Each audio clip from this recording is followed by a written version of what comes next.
ছুটির দিনেও মনোনয়ন যাচাই, মৃত্যুর কারণে বেগম জিয়া নির্বাচন কার্যক্রম সমাপ্ত। তারেক রহমান, মির্জা ফখরুল ও জামাত আমিরের প্রার্থিতা বৈধ ঘোষণা। আলোচনার তুঙ্গে সংসদ নির্বাচনে প্রার্থীদের বার্ষিকায়, হলফনামায় লাখেরও কম ইনকাম দেশের শীর্ষ 5 দলের সর্বোচ্চ নেতার। তথ্য মিথ্যা হলে বাতিল হতে পারে প্রার্থিতা। বেগম জিয়াকে শ্রদ্ধা জানাতে সমাধিতে প্রতিদিন ভিড়, পরিবারকে সমবেদনা জানালেন অ্যাডকো নেতারা। তারেক রহমানের সঙ্গে সংখ্যালঘু নেতাদের বৈঠক। এলপি গ্যাস নিয়ে চরম নৈরাজ্য, 1200 টাকার সিলিন্ডার কিনতে গুনতে হচ্ছে 2400 পর্যন্ত। সরবরাহ সংকটের অজুহাত, আজ বিইআরসির সভায় ঘোষণা হবে নতুন দাম।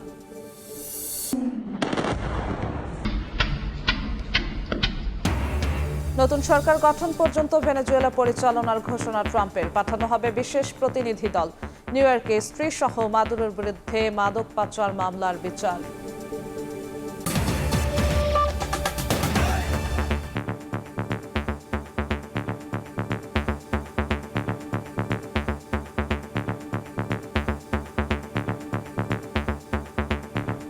ভোরের সময় সঙ্গে আছি আমি জিন্নাতারা জশোয়া। ছুটির দিনেও হলো মনোনয়নপত্র যাচাই বাছাই। ঢাকা 17 আসনে বিএনপির ভারপ্রাপ্ত চেয়ারম্যান তারেক রহমান এবং ঢাকা 15 আসনে জামাত আমির ডাক্তার শফিকুর রহমানের মনোনয়ন বৈধ ঘোষণা করা হয়েছে। বাতিল হয়েছে ঢাকা 9-এর স্বতন্ত্র প্রার্থী ডাক্তার তাসনিম জারার মনোনয়নপত্র। বিএনপির প্রার্থীরা নির্বাচনী পরিবেশ নিয়ে সন্তোষ প্রকাশ করলেও নিরাপত্তা ও নিরপেক্ষতা নিয়ে শঙ্কা জানিয়েছেন জামাত ও এনসিপির প্রার্থীরা।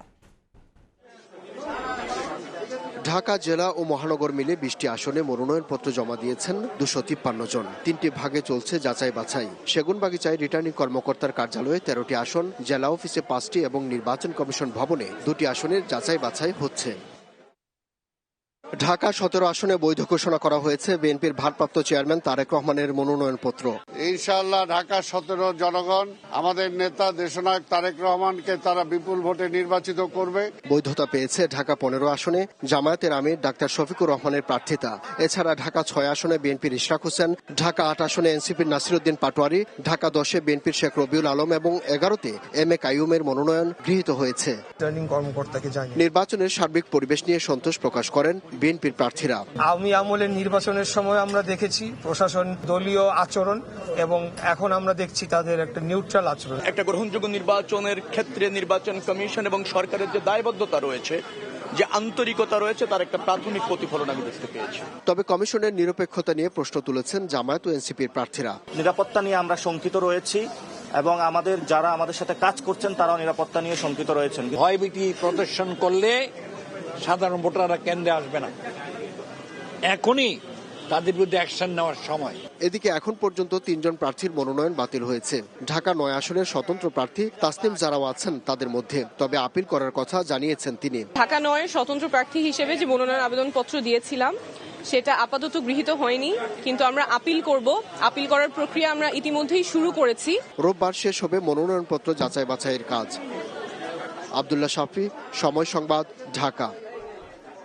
এদিকে বগুড়া 6 আসনে বিএনপির ভারপ্রাপ্ত চেয়ারম্যান তারেক রহমানের মনোনয়নপত্র বৈধ ঘোষণা করেছেন রিটার্নিং কর্মকর্তা। একই আসনে জামাত প্রার্থী আবিদুর রহমান সোহেলের মনোনয়নও বৈধ ঘোষণা করা হয়। ঠাকুরগাঁও 1 আসনে বৈধ হয়েছে মির্জা ফখরুল ইসলাম আলমগীরের মনোনয়নপত্র। এদিকে মৃত্যুর কারণে বিএনপি চেয়ারপারসন বেগম খালেদা জিয়ার মনোনয়ন কার্যক্রম সমাপ্ত করা হয়েছে। জেলায় জেলায় প্রার্থীদের মনোনয়নপত্র যাচাই বাছাইয়ে ব্যস্ত রিটার্নিং কর্মকর্তারা। উদ্বেগ উৎকণ্ঠায় কার্যালয়ের বাইরে অপেক্ষায় বিভিন্ন দল ও স্বতন্ত্র প্রার্থী সমর্থকরা। ঘোষণার পর কেউ কেউ ফিরছেন উচ্ছ্বাস নিয়ে, আবার বাতিলের জন্য ক্ষোভ প্রকাশ করেন কেউ কেউ। শনিবার সকালে বগুড়া 6 আসনে বিএনপির ভারপ্রাপ্ত চেয়ারম্যান তারেক রহমানের মনোনয়ন বৈধ ঘোষণা করেন সংশ্লিষ্ট কর্মকর্তারা। পাশাপাশি একই আসনে জামাত মনোনীত প্রার্থী আবিদুর রহমান সোহেলের মনোনয়নও পাশ হয়। অন্যদিকে মৃত্যুর কারণে বগুড়া 7 আসনে বেগম খালেদা জিয়ার দাখিল করা মনোনয়নপত্রের কার্যক্রম সমাপ্ত করা হয়। তার বদলে মনোনয়ন পান গাবতলী উপজেলার বিএনপির সভাপতি মোর্শেদ মিল্টন। দিনাজপুর 3 আসনেও বেগম খালেদা জিয়ার প্রার্থিতা সমাপ্ত করে বৈধ করা হয় সৈয়দ জাহাঙ্গীর আলমের আবেদন। বগুড়া সদর সংসদীয় আসনে মনোনয়নপত্র দাখিলকারী জনাব তারেক রহমান এর মনোনয়নপত্রটি পরীক্ষা করলাম। পরীক্ষান্তে মনোনয়নপত্রটি গ্রহণ করলাম। ঠাকুরগাঁও 1 আসনে মির্জা ফখরুল ইসলাম আলমগীরের মনোনয়নপত্র বৈধ ঘোষণা করেন কর্মকর্তারা। এই আসনে তার বিপরীতে মনোনয়ন পাশ হয় কেন্দ্রীয় কমিটির বাংলাদেশ ছাত্র শিবিরের সাবেক সভাপতি দেলোয়ার হোসেনের। মির্জা ফখরুল ইসলাম আলমগীর, বাংলাদেশ জাতীয়তাবাদী দল জনাব দেলোয়ার হোসেন, বাংলাদেশ জামায়াতে ইসলামী জনাব মোহাম্মদ খাদেমুল ইসলাম, ইসলামী আন্দোলন বাংলাদেশ, 3 জনের মনোনয়নপত্র যাচাই বাছাই করে আমরা সঠিক পেয়েছি এবং বৈধ বলে ঘোষণা করেছি। এদিকে চট্টগ্রাম 5 আসনে জাতীয় পার্টির প্রার্থী ব্যারিস্টার আনিসুল ইসলাম মাহমুদের প্রার্থিতা বাতিলের দাবিতে হট্টগোল করেন দলটির নেতাকর্মীরা। তবে কর্মকর্তারা জানান দলীয় কাগজপত্রে অসঙ্গতি পাওয়ায় স্বাভাবিক নিয়মেই বাতিল করা হয় আনিসুলের মনোনয়নপত্র। এছাড়া চলমান যাচাই বাছাইয়ে ব্যাংক হিসাব, মামলা সংক্রান্ত জটিলতা সহ বিভিন্ন বিষয় খতিয়ে দেখে খুলনায় 9 জন, টাঙ্গাইল এবং ময়মনসিংহে 5 প্রার্থী সহ বেশ কয়েকটি জেলায় মনোনয়নপত্র বাতিল হয়েছে। বাতিল হওয়া প্রার্থীরা আপিলের সুযোগ পাবেন 9 জানুয়ারি পর্যন্ত। তানজিনা তাসনিম, সময় সংবাদ। চলতি বছরের 12 ফেব্রুয়ারি অনুষ্ঠিত হতে যাচ্ছে ত্রয়োদশ জাতীয় সংসদ নির্বাচন। ভোটের মাঠে প্রার্থীদের প্রতিশ্রুতি আর উন্নয়নের গল্প যখন শীর্ষে, ঠিক তখনই হলফনামা বিশ্লেষণে দেখা গেছে এই মুহূর্তে দেশের শীর্ষ 5 দলের 5 নেতার ঘোষিত মাসিক আয় 1 লাখ টাকারও কম। এর মধ্যে সবচেয়ে কম আয় দেখিয়েছেন জামাতের আমির 30,000 টাকা, আর বেশি আয় দেখিয়েছেন এনসিপির আহ্বায়ক নাহিদ ইসলাম, যার মাসিক আয় 1,33,000 টাকা। অন্যদিকে বিএনপির ভারপ্রাপ্ত চেয়ারম্যান তারেক রহমান মাসে আয় করেন 56,000 টাকা। আসন্ন সংসদ নির্বাচনে বিএনপি, জামায়াত, এনসিপি, জাতীয় পার্টি ও ইসলামী আন্দোলনের শীর্ষ 5 নেতার মাসিক আয় লাখ টাকার কম। হলফনামা বিশ্লেষণে উঠে এসেছে এ তথ্য। সবচেয়ে কম আয় জামায়াতের আমির ডাক্তার শফিকুর রহমানের। পেশায় চিকিৎসক, এই রাজনীতিকের আয়ের উৎস কৃষি ও অনুদান থেকে প্রাপ্ত অর্থ। বছরে আয় 3,60,000 টাকা, যা মাসে দাঁড়ায় 30,000। জাতীয় পার্টির চেয়ারম্যান সাবেক মন্ত্রী GM কাদেরের পেশা রাজনীতি, আয়ের উৎস ভাতা। বছরে আয় করেন 4 লাখ টাকা, মাসিক আয় 33,000-এর একটু বেশি। জামায়াত ও জাতীয় পার্টির 2 শীর্ষ নেতার থেকে কিছুটা বেশি আয় করেন বিএনপির ভারপ্রাপ্ত চেয়ারম্যান তারেক রহমান। তার বছরে আয় 6,76,000 টাকা, যা মাসে 56,000 টাকার সামান্য বেশি। 5টি রাজনৈতিক দলের শীর্ষ 10 নেতার মধ্যে সবচেয়ে বেশি আয় করেন জাতীয় পার্টির মহাসচিব শামীম হায়দার পাটোয়ারি। আইন, পেশা, ব্যবসা সহ নানা খাত থেকে বছরে আয় করেন 33 লাখ টাকা, মাসিক আয় 2,75,000। ঢাকা 11 আসনে প্রার্থী এনসিপি আহ্বায়ক নাহিদ ইসলাম পরামর্শক হিসেবে বছরে আয় করেন 16 লাখ টাকা। সর্বোচ্চ আয়ের দিক থেকে নাহিদ ইসলাম আছেন দ্বিতীয় অবস্থানে। ঠাকুরগাঁ 1 আসনে প্রার্থী বিএনপি মহাসচিব মির্জা ফখরুল ইসলাম আলমগীরের সম্পদ রয়েছে 4,54 লাখ টাকার। পেশা হিসেবে ব্যবসা উল্লেখ করা এই নেতার বার্ষিক আয় 11,33,183 টাকা। খুলনা 5 আসনে প্রার্থী জামায়াতের সেক্রেটারি জেনারেল মিয়া গোলাম পরোয়ারের সম্পদ রয়েছে 36,81,000 টাকা। রংপুর 4 আসনে প্রার্থী এনসিপির সদস্য সচিব আক্তার হোসেনের নেই গাড়ি বাড়ি, নগদ অর্থ আছে 13 লাখ টাকা। কৃষি, ব্যবসা ও চাকরি থেকে আক্তার হোসেনের বার্ষিক আয় 5,05,000 টাকা। বরিশাল 5 আসনে ইসলামী আন্দোলনের প্রার্থী ফয়জুল করিমের নগদ অর্থ ও আয় বেড়েছে কয়েক গুণ। 2008 সালের হলফনামায় ব্যবসায়ী উল্লেখ করা ফয়জুল করিমের বার্ষিক আয় দেখানো হয়েছিল 1,65,000 টাকা। ভাড়া, শিক্ষকতা ও মাহফিলের হাদিয়া সহ এখন তার বছরে আয় ছাড়িয়েছে 14 লাখ টাকা। সে সময় নগদ 20,000 টাকা সম্পদের পরিমাণ বেড়ে দাঁড়িয়েছে 31,12,047 টাকায়। এবার হলফনামার ব্যাপারে কাগজ কলমে কঠোর হয়েছে নির্বাচন কমিশন। হলফনামার তথ্য মিথ্যা প্রমাণিত হলে প্রার্থিতা বাতিল সহ জরিমানারও বিধান রাখা হয়েছে আইনে। কাউসারা চৌধুরী কুমু, সময় সংবাদ, ঢাকা। নির্বাচন সামনে রেখে পরাজিত শত্রুরা সক্রিয় হয়ে উঠতে পারে, এ বিষয়ে সবাইকে সজাগ থাকার আহ্বান জানিয়েছেন তথ্য সম্প্রচার উপদেষ্টা সৈয়দা রিজওয়ানা হাসান। এদিকে কোনো রাজনৈতিক দল যেন ইশতেহার ভুলে না যায় সেজন্য লিখিত অঙ্গীকার করার আহ্বান জানিয়েছেন সুজনের প্রধান নির্বাহী বদিউল আলম মজুমদার। দেশের রাজনীতির আলোচনার কেন্দ্র এখন আসন্ন ত্রয়োদশ জাতীয় সংসদ নির্বাচন। গণঅভ্যুত্থান পরবর্তী নির্বাচন নিয়ে আকাঙ্ক্ষা বাড়ছে সাধারণ মানুষের, তাই আলোচনায় আসছে রাজনৈতিক দলগুলোর ইশতেহারও। প্রবন্ধ উপস্থাপন করবেন। শনিবার জাতীয় প্রেস ক্লাবে গণ অভ্যুত্থানের আকাঙ্ক্ষায় কেমন ইশতেহার চাই শীর্ষক সংবাদ সম্মেলনের আয়োজন করে সুশাসনের জন্য নাগরিক সুজন। প্রচারণা শুরু হয়ে গিয়েছে। সংবাদ সম্মেলনে সংক্ষিপ্ত বক্তব্যে সুজনের প্রধান নির্বাহী ডক্টর বদিউল আলম মজুমদার বলেন, বিগত সরকার দিনবদলের সনদ নামে ইশতেহার দিলেও পরে ভুলে গিয়েছিল, তাই ভবিষ্যতে কোনো দল যাতে ইশতেহার ভুলে না যায় সেজন্য লিখিত অঙ্গীকার করতে হবে। এখন ইশতেহারে অনেক কিছুই বলা হয়, কিন্তু এরপরে নির্বাচনের পরে সাধারণত ইশতেহারটা ছুঁড়ে ফেলা হয়। ভবিষ্যতে যেন এটা আদালতে যাওয়ার সুযোগ হয় এবং আদালতে মানুষ তাদেরকে প্রশ্ন করার সুযোগ হয় আদালতে গিয়ে, যে তারা যে ইশতেহার তারা প্রকাশ করেছে সে কতটুকু তারা বাস্তবায়ন করেছে। যেগুলোর ভিত্তিতে গণভোট হবে সেই ব্যাপারে আমরা আমাদের রাজনৈতিক দলগুলোর সুস্পষ্ট অবস্থান চাই। তারা এই কাঠামোগত সংস্কারের হ্যাঁ ভোটের পক্ষে না ভোটের পক্ষে। এদিকে সিলেটে পিআইবি আয়োজিত নির্বাচন বিষয়ক কর্মশালার উদ্বোধনী অনুষ্ঠানে তথ্য ও সম্প্রচার উপদেষ্টা রিজওয়ানা হাসান বলেন, নির্বাচন সামনে রেখে পরাজিত শক্তি সক্রিয় হয়ে উঠতে পারে, সবাইকে এ বিষয়ে সজাগ থাকার আহ্বান জানান তিনি। একটা স্বৈরাচারী শাসন ব্যবস্থা যখন থাকে তখন সকল ব্যবস্থাতেই তার লোকজন ঢুকে পড়ে, মনস্তত্ত্ব ওরকম হয়ে যায়। সেটার বিপরীতে দাঁড়িয়ে আমরা এই নির্বাচনটা আয়োজন করছি একটা গণ অভ্যুত্থানের শক্তির উপর দাঁড়িয়ে। সেখানে পরাজিত শক্তি কিছু বাধার সৃষ্টি করতে পারে, সে বাধাগুলো আমাদেরকে মোকাবেলা করতে হবে। সুষ্ঠু নির্বাচনের পাশাপাশি নির্বাচনে জনগণের অংশগ্রহণ জরুরি বলেও মন্তব্য করেন উপদেষ্টা রিজওয়ানা। মনির হোসাইন, সময় সংবাদ, ঢাকা। প্রয়াত বিএনপি চেয়ারপারসন বেগম জিয়ার প্রতি শ্রদ্ধা জানাতে সমাধিতে মানুষের ঢল। আপসহীন নেত্রীর দেখানো পথে দেশকে এগিয়ে নেয়ার প্রত্যয় সবার কণ্ঠে। কারাগারে ইচ্ছাকৃত ভুল চিকিৎসা দিয়ে বিএনপি চেয়ারপারসনকে মৃত্যুর দিকে ঠেলে দেওয়ার অভিযোগ বিএনপি নেতাদের। বেগম জিয়ার মৃত্যুতে 3 দিনের রাষ্ট্রীয় শোক শেষ, চলছে 7 দিনের দলীয় শোক। ঘন কুয়াশা আর শীত উপেক্ষা করে ভোর থেকেই প্রয়াত বিএনপি চেয়ারপারসনের সমাধিতে শ্রদ্ধা জানাতে উপস্থিত মানুষ। বেলা বাড়ার সঙ্গে বাড়তে থাকে মানুষের ঢল। শুধু রাজধানী নয়, দূর দূরান্ত থেকেও এসেছেন অনেকে। শ্রদ্ধা নিবেদন শেষে দোয়ায় অংশ নেন আগতরা। বেগম খালেদা জিয়ার আদর্শে নতুন প্রজন্ম দেশকে এগিয়ে নেবে এমন প্রত্যাশা সবার। স্বৈরাচার এরশাদ বিরোধী আন্দোলন থেকে তিনি সংগ্রাম করে নিজেকে এক অনন্য উচ্চতায় প্রতিষ্ঠিত করেছেন। এত ত্যাগ তিতিক্ষার পরে আল্লাহ তাআলা তাকে যে কি সম্মানের সাথে মৃত্যু দিয়েছে, এটা আসলে বিরল। বেলা 11টায় মির্জা আফরোজা আব্বাসের নেতৃত্বে বেগম খালেদা জিয়ার কবরে ফুলেল শ্রদ্ধা জানায় জাতীয়তাবাদী মহিলা দল। পরে দোয়া করেন তারা। এ সময় বিএনপির সিনিয়র যুগ্ম মহাসচিব রুহুল কবির রিজভী বলেন, কারাগারে ইচ্ছাকৃতভাবে ভুল চিকিৎসা দিয়ে বেগম জিয়াকে মৃত্যুর দিকে ঠেলে দেওয়া হয়েছে। অনেক সংকট, চাপ, হুমকির মুখেও জনগণকে ছেড়ে না যাওয়ার যে দৃষ্টান্ত, সেটা দেশনেত্রী বেগম খালেদা জিয়া তিনি দেখিয়েছেন।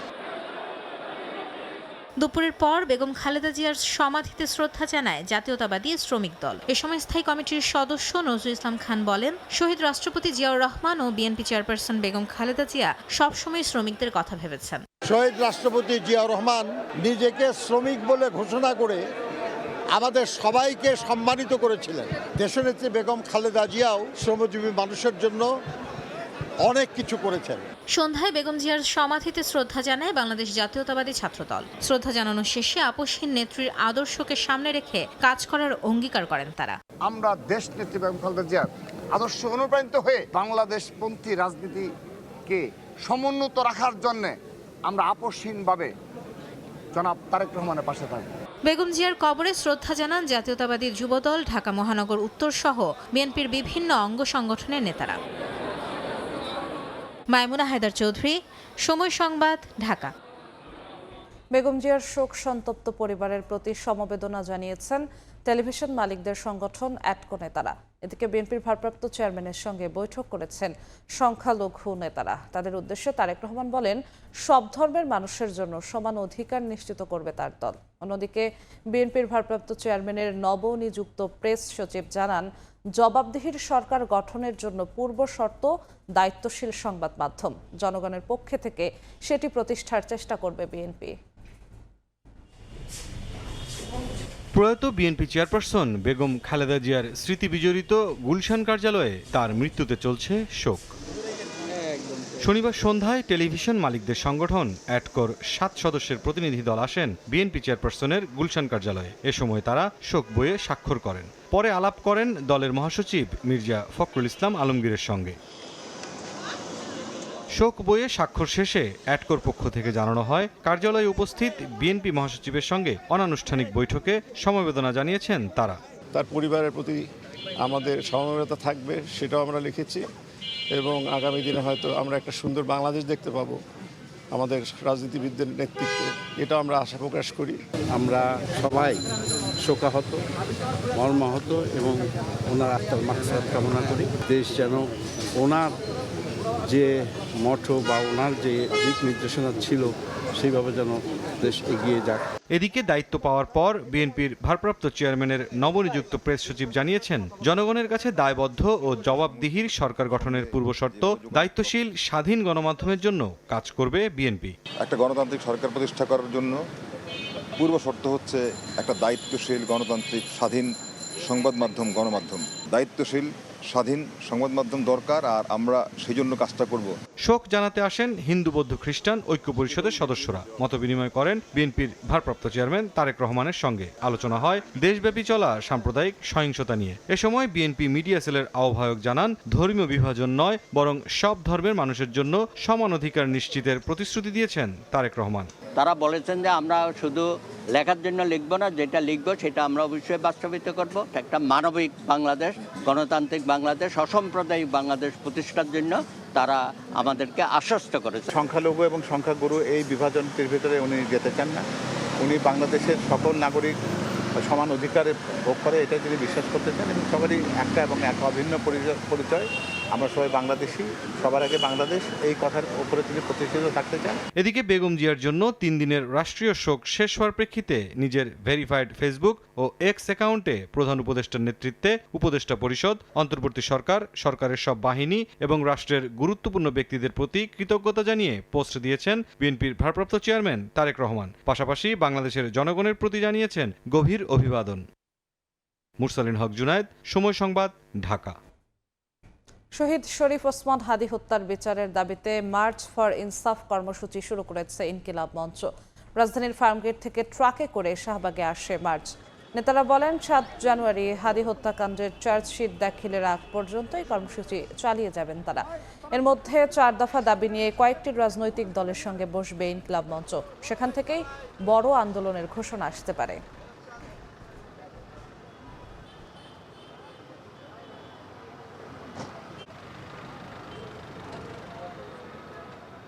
ইনকিলাব মঞ্চ কর্তৃক ঘোষিত 4 দফা দাবি, এই দাবি আদায়ের জন্য আমরা একটা মার্চ করতেছি, মার্চ ফর ইনসাফ। 7 তারিখ যেহেতু শহীদ ওসমান হাদী হত্যার চার্জশিট জমা দেওয়ার কথা, ওই চার্জশিট দেওয়ার পরপর যাতে দ্রুত বিচার কার্যক্রম শুরু হয় এবং সরকার এটাকে গুরুত্বের সহিত বিবেচনা করে এটার দ্রুত বিচার কার্য সম্পন্ন করে, এই জন্য আমরা মূলত চাচ্ছি যে মানুষের মধ্যে একটা সচেতনতা তৈরি করতে। 7 তারিখে আমরা বড় কোনো কর্মসূচির দিকে যাব যদি সরকার এই বিচারের যথাযথ পদক্ষেপ না নেয়। স্থবির জনজীবন, বেশি বিপাকে পড়েছেন খেটে খাওয়া মানুষ। আবহাওয়া অফিস বলছে, এ মাসেই 2 থেকে 3 দফায় মাঝারি থেকে তীব্র শৈত্যপ্রবাহ হতে পারে। তাপমাত্রা নামতে পারে 4 ডিগ্রি সেলসিয়াসে। কুয়াশার চাদরে ঢাকা ভোরের সূর্য, সঙ্গে কনকনে হিমেল হাওয়ায় বাইরে বের হওয়া দায়। তীব্র শীতে বিপর্যস্ত হয়ে পড়েছে জনজীবন। সবচেয়ে বিপাকে পড়েছেন নিম্ন আয়ের খেটে খাওয়া মানুষ। রাজধানীর ছিন্নমূল মানুষেরাও আছেন চরম কষ্টে। খড়কুটো জ্বালিয়ে শীত নিবারণের চেষ্টা করছেন অনেকে। 4 বছরের থেকে এই বছর শীত বেশি পড়ছে। যারা ধরেন মনে করেন গরিব মানুষ আছে, যারা ফুটপাতে থাকে, আমাদের থেকে তারা অনেক কষ্টে আছে। শীতের লেগে গাড়ি গুড়ি চালাইতে পারতাছি না, লেগে আগুন ধরায় আগুন পোয়াইতাছি। এবারে অনেক শীত বলে নতুন রাস্তায় আপনার মাল পাওয়া যাচ্ছে কম দামে, এলাকি আপনি কিনতেছি। শীতের জন্য সকাল থেকে এই পর্যন্ত বাড়ে না, আইসি পুরান কাপড় কিনতে, কিন্তু যদি সুযোগ পাই বনে তাহলে নিব। আবহাওয়া অধিদপ্তর জানিয়েছে, ঢাকায় শনিবার তাপমাত্রা নেমেছে 12.5 ডিগ্রি সেলসিয়াসে, যা রাজধানীতে চলতি মৌসুমের সর্বনিম্ন তাপমাত্রা। আবহাওয়া পূর্বাভাস বলছে, হাড় কাঁপানো শীতের প্রকোপ থাকতে পারে সপ্তাহখানেক।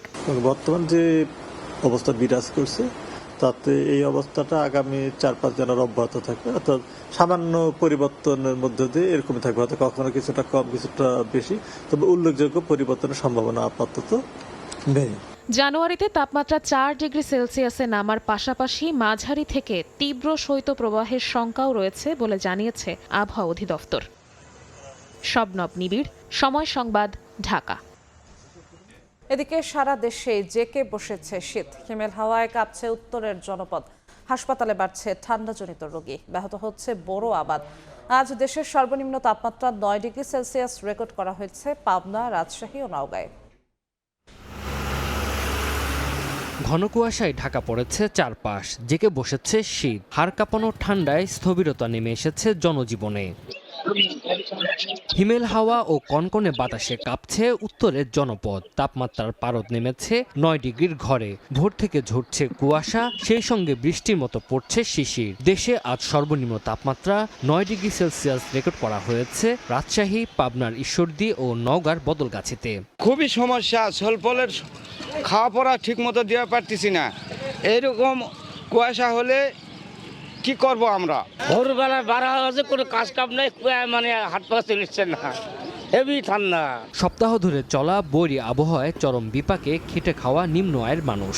আয় কমেছে রিকশা ও ভ্যান চালকদের। প্রয়োজন ছাড়া ঘর থেকে বের হচ্ছেন না সাধারণ মানুষ। এছাড়া তীব্র ঠান্ডায় ব্যাহত হচ্ছে বড় আবাদও।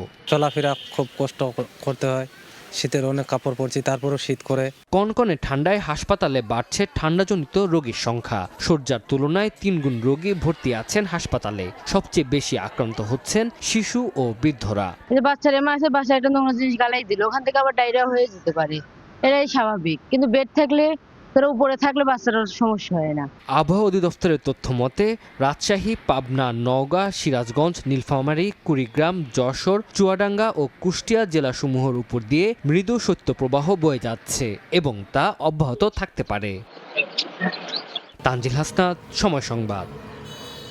এলপি গ্যাস নিয়ে চলছে নজিরবিহীন নৈরাজ্য। সরবরাহ সংকটের অজুহাতে বিক্রি হচ্ছে প্রায় দ্বিগুণ দামে। নির্ধারিত 1250 টাকার 12 কেজি সিলিন্ডার কিনতে গ্রাহককে গুনতে হচ্ছে 1800 থেকে 2400 টাকা। এমন অবস্থায় এলপি গ্যাসের নতুন দাম ঘোষণা করবে বিইআরসি। সালিম আহমেদের ছবিতে ফারুক ভূঁইয়া রবিনের রিপোর্ট। লাইনের গ্যাস সরবরাহে সংকটের কারণে এলপিজি সিলিন্ডার ব্যবহার করেন রাজধানীর মিরপুরের বাসিন্দা মাহবুবা। একে তো হঠাৎ করে অস্বাভাবিক দাম বৃদ্ধি, তার উপর নিয়মিত ব্যবহার করা নির্দিষ্ট একটি কোম্পানির এলপি গ্যাস পেলেন না কয়েকটি দোকান খুঁজেও। আমরা লাইনের বিলে দিয়ে হচ্ছে 1080 টাকা, সে জায়গায় এটা তো যদি 2000 হয় তখন তো অবশ্যই এটা টু মাচ এক্সপেন্সিভ হয়ে যায় মিডল ক্লাসের জন্য। এখন যেটা যে দামটা তো বড় কথা না, পাওয়াই যাচ্ছে না। এলপিজির দাম নিয়ে নৈরাজ্য এখন রাজধানী জুড়ে। সংকটের অজুহাতে বিক্রি হচ্ছে নির্ধারিত মূল্যের প্রায় দ্বিগুণ দামে। 1250 টাকা দামের 12 কেজি এলপি গ্যাসের জন্য গ্রাহককে গুনতে হচ্ছে 1800 থেকে 2400 টাকা।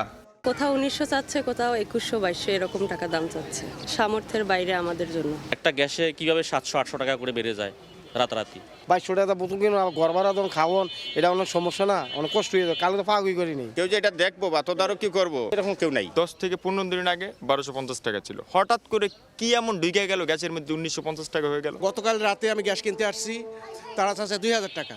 আজকে আমি জিজ্ঞাসা করে এলাম, বলছে 2100 টাকা নিচে দেওয়া যাবে না। খুচরা বিক্রেতাদের অভিযোগ, যে দামে গ্রাহক পর্যায়ে বিক্রি করার কথা তার চেয়ে বেশি দামে কিনতে হচ্ছে খোদ ডিলারদের কাছ থেকেই। সরকার বাজারে ঠিক আছে, কিন্তু ডিলারতে তো আমাদের আরো বেশি দিয়া সব মিলিয়ে দিলে দেখা গেলো আপনার বর্তমানে 1900 টাকা পড়ে যেতেছে। আমাদের কিনা যেমন পড়তেছে এমন তো বিক্রি করতেছে, তাই না? আমরা 100 টাকা প্রফিট রেখে লাভ বিক্রি করতে হবে। এগুলো সব খালি বোতল। আমরা নিজেরাই গ্যাসের সংকটে ভুগতেছি, আমরা গ্রাহককে কিভাবে গ্যাস দিব? তবে বেসরকারি এলপিজি অপারেটরদের সংগঠন লোয়াবের শীর্ষ নেতার দাবি, বিশ্ববাজারে কাঁচামালের দাম ও পরিবহন খরচ বাড়লেও পরিবেশকদের কাছে বিআরসি নির্ধারিত দামে সরবরাহ করা হচ্ছে এলপি গ্যাস। আমি দায়িত্ব নিয়ে বলছি, লোয়াবের কোনো মেম্বার আমরা নির্ধারিত দামের বেশি 1 টাকাও বিক্রি করি না, বরঞ্চ আমরা কম দাম। আমরা যখন ফ্যাক্টরি থেকে বিক্রি করি এরপরে তো আমাদের দায়িত্ব থাকে না। এটা খুচরা বিক্রেতারা কি করবে, কি করে, এটা যে দামটা বাড়ায়, এটা ল এনফোর্সিং এজেন্সি ছাড়া কেউ ঠিক করতে পারবে না। এদিকে নিজেদের সীমাবদ্ধতা তুলে ধরে নিয়ন্ত্রক সংস্থা বিইআরসি চেয়ারম্যান জানাচ্ছেন, বাজার তদারকিতে কাজে লাগানো হচ্ছে ভোক্তা অধিকার সংরক্ষণ অধিদপ্তর আর মাঠ প্রশাসনকে। আমাদের তো নিজেদের আসলে খুব একটা লোকবল নাই এই কাজ করার জন্য। সো আমরা এই বিষয়ে ভোক্তা অধিকারকে ব্যবহার করব। কনসার্ন যারা গুরুত্বপূর্ণ পয়েন্ট যেগুলি আছে সেই ডেপুটি কমিশনারদের সঙ্গে কথা বলবো, তাদেরকে কাজে লাগাবো। বাজারে নৈরাজ্যের মধ্যে রোববার এলপি গ্যাসের নতুন দাম ঘোষণা করতে যাচ্ছে বিইআরসি। এলপি গ্যাসের ঘোষিত দামের সঙ্গে বাজারের বাস্তব চিত্রের তফাৎ দেখা যায় প্রায় সব সময়ই। তবে গত কয়েকদিন ধরে যা হচ্ছে তা অনেকটাই নজিরবিহীন। আর এসব নিয়ন্ত্রণে দায়িত্বে আছে অনেক সংস্থা, তবু যেন দেখার নেই কেউই। ফারুক ভিয়া, রবিন, সময় সংবাদ, ঢাকা। এনইআইআর সিস্টেমে নিজের নামে ৩০-৪০টি মুঠোফোন দেখে সাধারণ মানুষকে চিন্তিত না হতে বলেছে সরকার। প্রধান উপদেষ্টার বিশেষ সহকারী ফয়েজ আহমদ তৈয়ব জানান, সিস্টেম অপারেটররা এ যাবৎকালের সব তথ্য অন্তর্ভুক্ত করায় এই সমস্যা, যা সমাধানের চেষ্টা চলছে। শুধু সচল মুঠোফোনের সংখ্যা দেখানো হবে, তবে কিছুটা সময় লাগবে। কর ফাঁকি ও অপরাধ দমনে মোবাইল ফোন নিবন্ধন বাধ্যতামূলক করতে গেল বৃহস্পতিবার থেকে চালু হয়েছে এনইআইআর সিস্টেম। এই সিস্টেম চালুর পর এনইআইআর এর ওয়েবসাইটে গিয়ে নিজের নামে মুঠোফোন সংখ্যা যাচাই করতে গিয়ে ৩০ থেকে ৪০টি করে হ্যান্ডসেটের তথ্য পাচ্ছেন গ্রাহক, যা নিয়ে বিস্মিত ও চিন্তিত অনেকেই। নিরাপত্তাগত ঝুঁকিগুলো যদি শনিবার সময় সংবাদকে প্রধান উপদেষ্টার বিশেষ সহকারী ফয়েজ আহমদ তৈয়ব জানান, মোবাইল অপারেটররা হিস্টোরিক ডেটা বা এ যাবৎকালের সব তথ্য সিস্টেমে তুলেছে। তাদের কাছ থেকে ৩০০ কোটির বেশি ডেটা সেট পাওয়া গেছে। তবে স্থানান্তরের তারিখটা বর্তমান সময় দেখানোয় অনেকের এনআইডিতে সচল সিম বা হ্যান্ডসেটের সংখ্যা বেশি দেখাচ্ছে। ধীরে ধীরে পুরনো উপাত্ত ব্যাকগ্রাউন্ডে আর্কাইভ করে শুধু বর্তমানে সচল মুঠোফোনের সংখ্যা দেখানো হবে। গত 10 বছরে ব্যক্তির সিমে যতগুলো ডিভাইস অ্যাক্টিভেট করা হয়েছে প্রত্যেকটা ডিভাইসের ডেটা দেখিয়েছি। তো ধীরে ধীরে হিস্টোরিক ডেটাটা আমরা ব্যাকগ্রাউন্ডে আর্কাইভ করে নিয়ে যাব। বর্তমানে যে সচল যে নাম ডিভাইসগুলো আছে সেগুলোকে আমরা তালিকায় দেখাবো।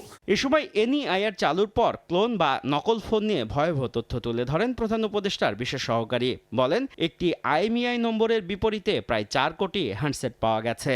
একটা আইএমইআই এর এগেনস্টে 3 কোটির বেশি ডিভাইস আছে। এর বাইরে 19 লক্ষ পেয়েছি, 15.5 লক্ষ, 17.5 লক্ষ এ ধরনের পেয়েছি। এ সময় এনইআইআর সচল থাকলেও আগামী 90 দিন কোনো মোবাইল ফোন লক হবে না বলেও জানান ফয়েজ আহমদ তৈয়ব। শুভ খান, সময় সংবাদ, ঢাকা।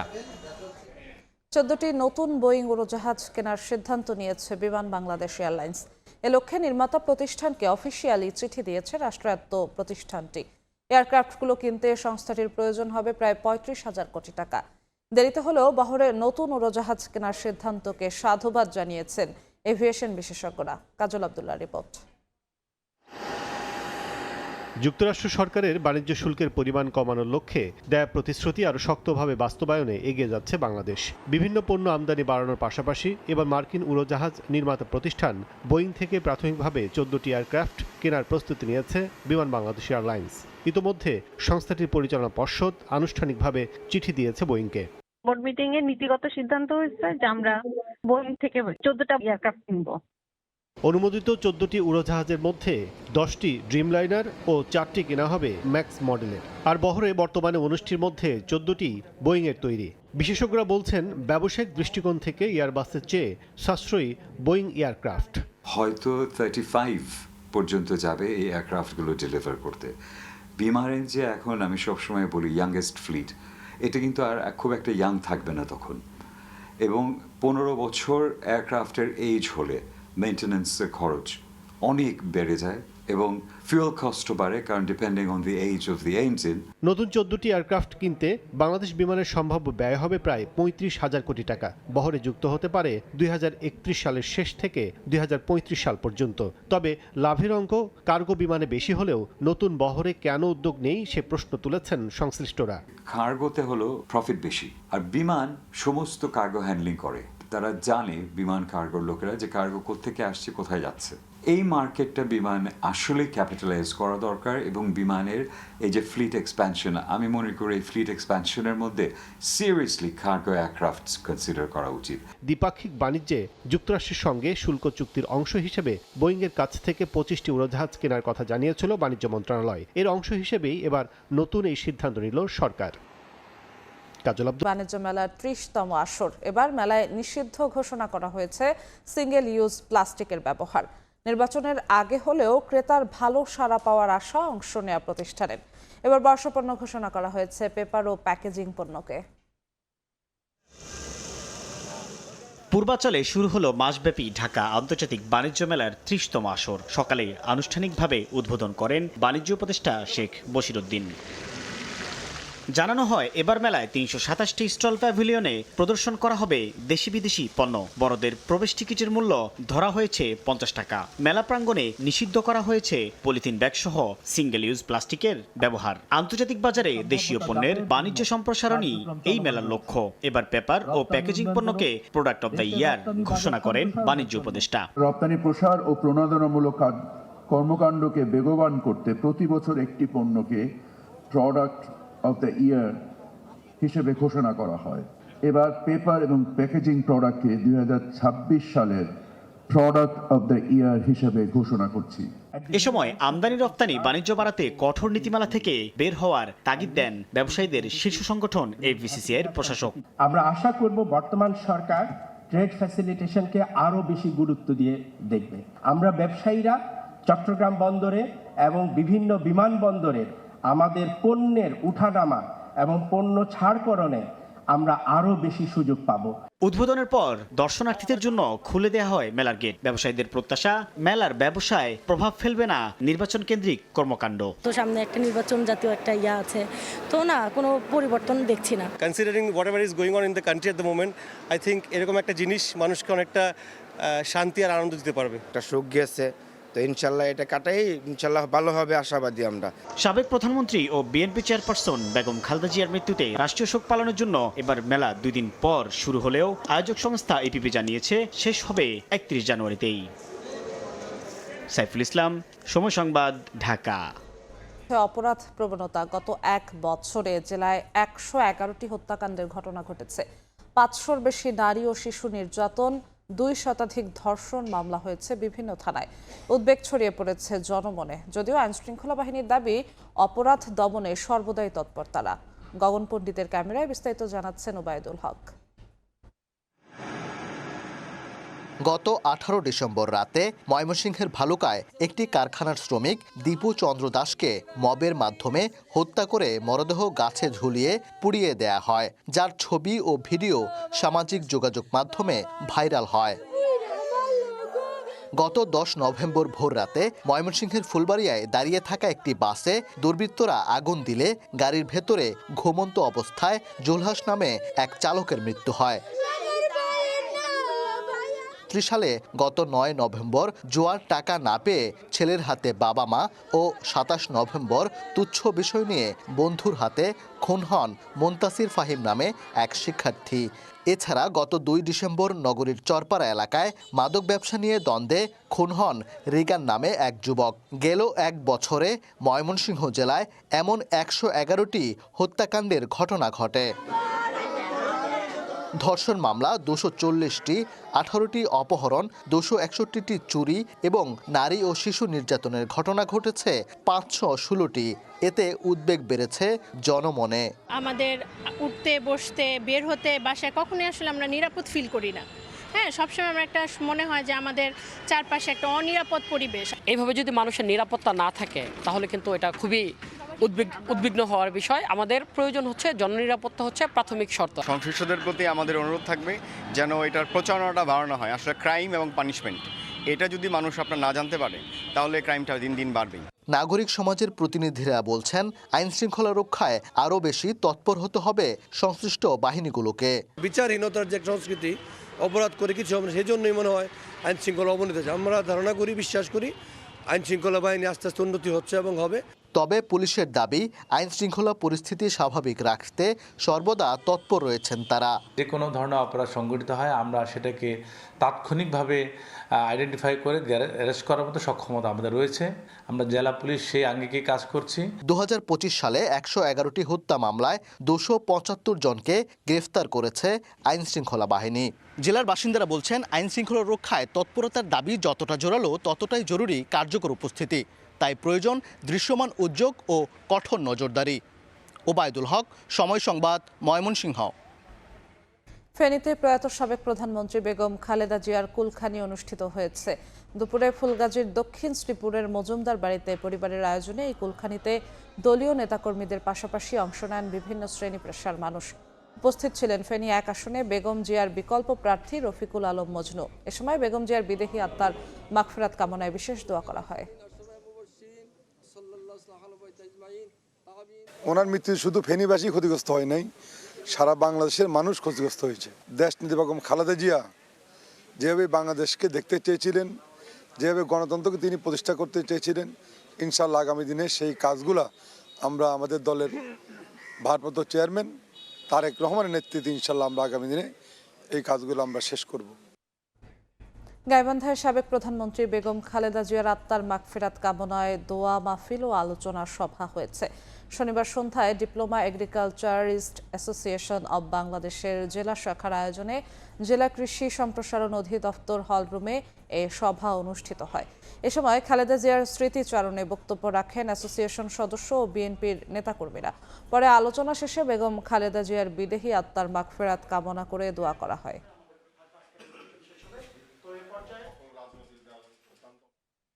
বিচার নিয়ে তাড়াহুড়ো করার কোনো সুযোগ নেই বলে মন্তব্য করেছেন পররাষ্ট্র উপদেষ্টা মোহাম্মদ তৌহিদ হোসেন। শনিবার দুপুরে মুন্সিগঞ্জ জেলা প্রশাসকের সম্মেলন কক্ষে মতবিনিময় সভা শেষে এ কথা বলেন তিনি। ওসমান হাদি হত্যায় জড়িতদের দেশে ফেরত আনার চেষ্টা চলছে বলেও জানান উপদেষ্টা। বিচার হচ্ছে এমন একটা জিনিস যেটা নিয়ে তাড়াহুড়া করার কোনো সুযোগ নেই, তবে অবশ্যই আমরা চেষ্টা করবো ফেরত নিয়ে আসতে। এখনও কিন্তু আমরা 100% নিশ্চিন্তভাবে বলতে পারছি না, অন্তত হোম থেকে আমাকে এটা বলে না যে অমুকখানে আছে সে গিয়ে। আমরা ইন্ডিকেশন পেয়েছি ইন্টারোগেশন থেকে যে তারা সম্ভবত পার হয়ে গেছে। তো খুব সুনির্দিষ্ট জায়গা যদি আমরা আইডেন্টিফাই করতে পারি তাহলে বলতে পারতাম ভারতকে যে অমুকখানে আছে তাকে ধরে দিয়ে দাও। যশোরে দুর্বৃত্তদের গুলিতে পৌর বিএনপি নেতা নিহত হয়েছেন। চলন্ত মোটরসাইকেলে পেছন থেকে তাকে গুলি করা হয় বলে জানিয়েছেন স্বজনরা। জড়িতদের দৃষ্টান্তমূলক শাস্তির দাবি জানিয়েছেন তারা। শনিবার সন্ধ্যার পর যশোর মেডিকেল কলেজের পাশে ব্যবসা প্রতিষ্ঠান থেকে মোটরসাইকেলে করে বাড়ি ফিরছিলেন পৌর বিএনপির 7 নম্বর ওয়ার্ডের যুগ্ম সম্পাদক আলমগীর হোসেন। পথে শঙ্করপুর ইসাক সড়ক এলাকায় পৌঁছালে পেছন থেকে একটি মোটরসাইকেল এসে আরোহীরা চলন্ত অবস্থায় তাকে গুলি করে পালিয়ে যায়। গুরুতর অবস্থায় স্থানীয়রা তাকে উদ্ধার করে জেনারেল হাসপাতালে নিয়ে গেলে মৃত ঘোষণা করেন চিকিৎসক। আসার সাথে সাথে রোগীকে আমি পরীক্ষা নিরীক্ষা করে তাকে মৃত পাই। প্রাথমিকভাবে যা জানা গেছে যে তাকে গুলি করা হয়েছে। এ ঘটনার সঙ্গে জড়িতদের দ্রুত গ্রেফতার ও দৃষ্টান্তমূলক শাস্তির দাবি স্বজনদের। আমার ভাইও রানিং ছিল, তারাও রানিং ছিল, 2 জন ছিল। ওই রানিংয়ে গুলি করে দিয়ে বের হয়ে গেছে তারা। কেন, কি কারণে আমার ভাইরে মারলো, কে মারলো, এর কুলু কি করে প্রশাসন বের করবে? আমি জানি না কেন তাকে এইভাবে তাকে গুলি করা হলো। গুলি যারা করছে আমরা তাদেরকে ধরে এনে তাদেরকে বিচার করা হোক। এই সরকার তাদেরকে খুঁজে বের করে বিচার করে। এদিকে অন্তর্বর্তী সরকারের আমলে এমন হত্যাকাণ্ড উদ্বেগজনক বলছেন বিএনপি নেতারা। আজকে অন্তর্বর্তীকালীন সরকারের সময়ও আমাদের রাজনৈতিক সহকর্মীরা এভাবে অস্বাভাবিকভাবে জীবন দিবেন, এটা কোনোভাবে কাম্য নয়। আইন শৃঙ্খলা বাহিনীকে বলবো সদা সতর্ক থেকে তারা নির্মোহভাবে নিরপেক্ষভাবে এই ঘটনার পেছনে যারা জড়িত তাদেরকে চিহ্নিত করবেন। এ নিয়ে ক্যামেরার সামনে কথা বলতে রাজি হয়নি পুলিশ। সময় সংবাদ, যশোর। বৈষম্য বিরোধী ছাত্র আন্দোলনের হবিগঞ্জ জেলা শাখার সাধারণ সম্পাদক মাহাদি হাসানকে আটক করা হয়েছে। প্রতিবাদে থানার সামনে অবস্থান নিয়ে বিক্ষোভ করেন নেতাকর্মীরা। বিষয়টি নিশ্চিত করেন পুলিশ সুপার ইয়াসমিন খাতুন। জানান, সন্ধ্যায় শায়েস্তানগরে আত্মীয়ের বাসা থেকে মাহাদি হাসানকে আটক করে গোয়েন্দা পুলিশ। এদিকে মাহাদি হাসানের আটকের খবরে সদর থানার সামনে অবস্থান নিয়ে বিক্ষোভ করেন বৈষম্য বিরোধী ছাত্র আন্দোলনের নেতাকর্মীরা। এর আগে শুক্রবার দুপুরে শায়েস্তাগঞ্জ থানায় ভারপ্রাপ্ত কর্মকর্তার সঙ্গে বাগবিতণ্ডায় জড়ান মাহাদি হাসান। এ সংক্রান্ত একটি ভিডিও সামাজিক যোগাযোগ মাধ্যমে ছড়িয়ে পড়ে।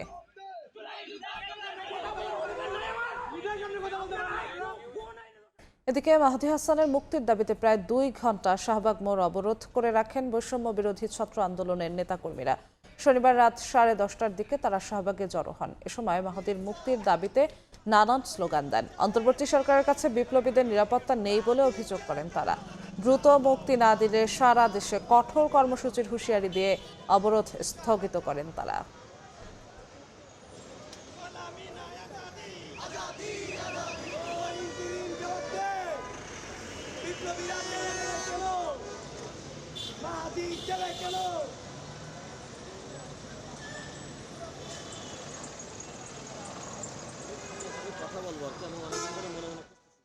ভোলার রাজাপুরে ছাত্রদল কর্মীকে কুপিয়ে হত্যার বিচারের দাবিতে সংবাদ সম্মেলন করেছে নিহতের পরিবার।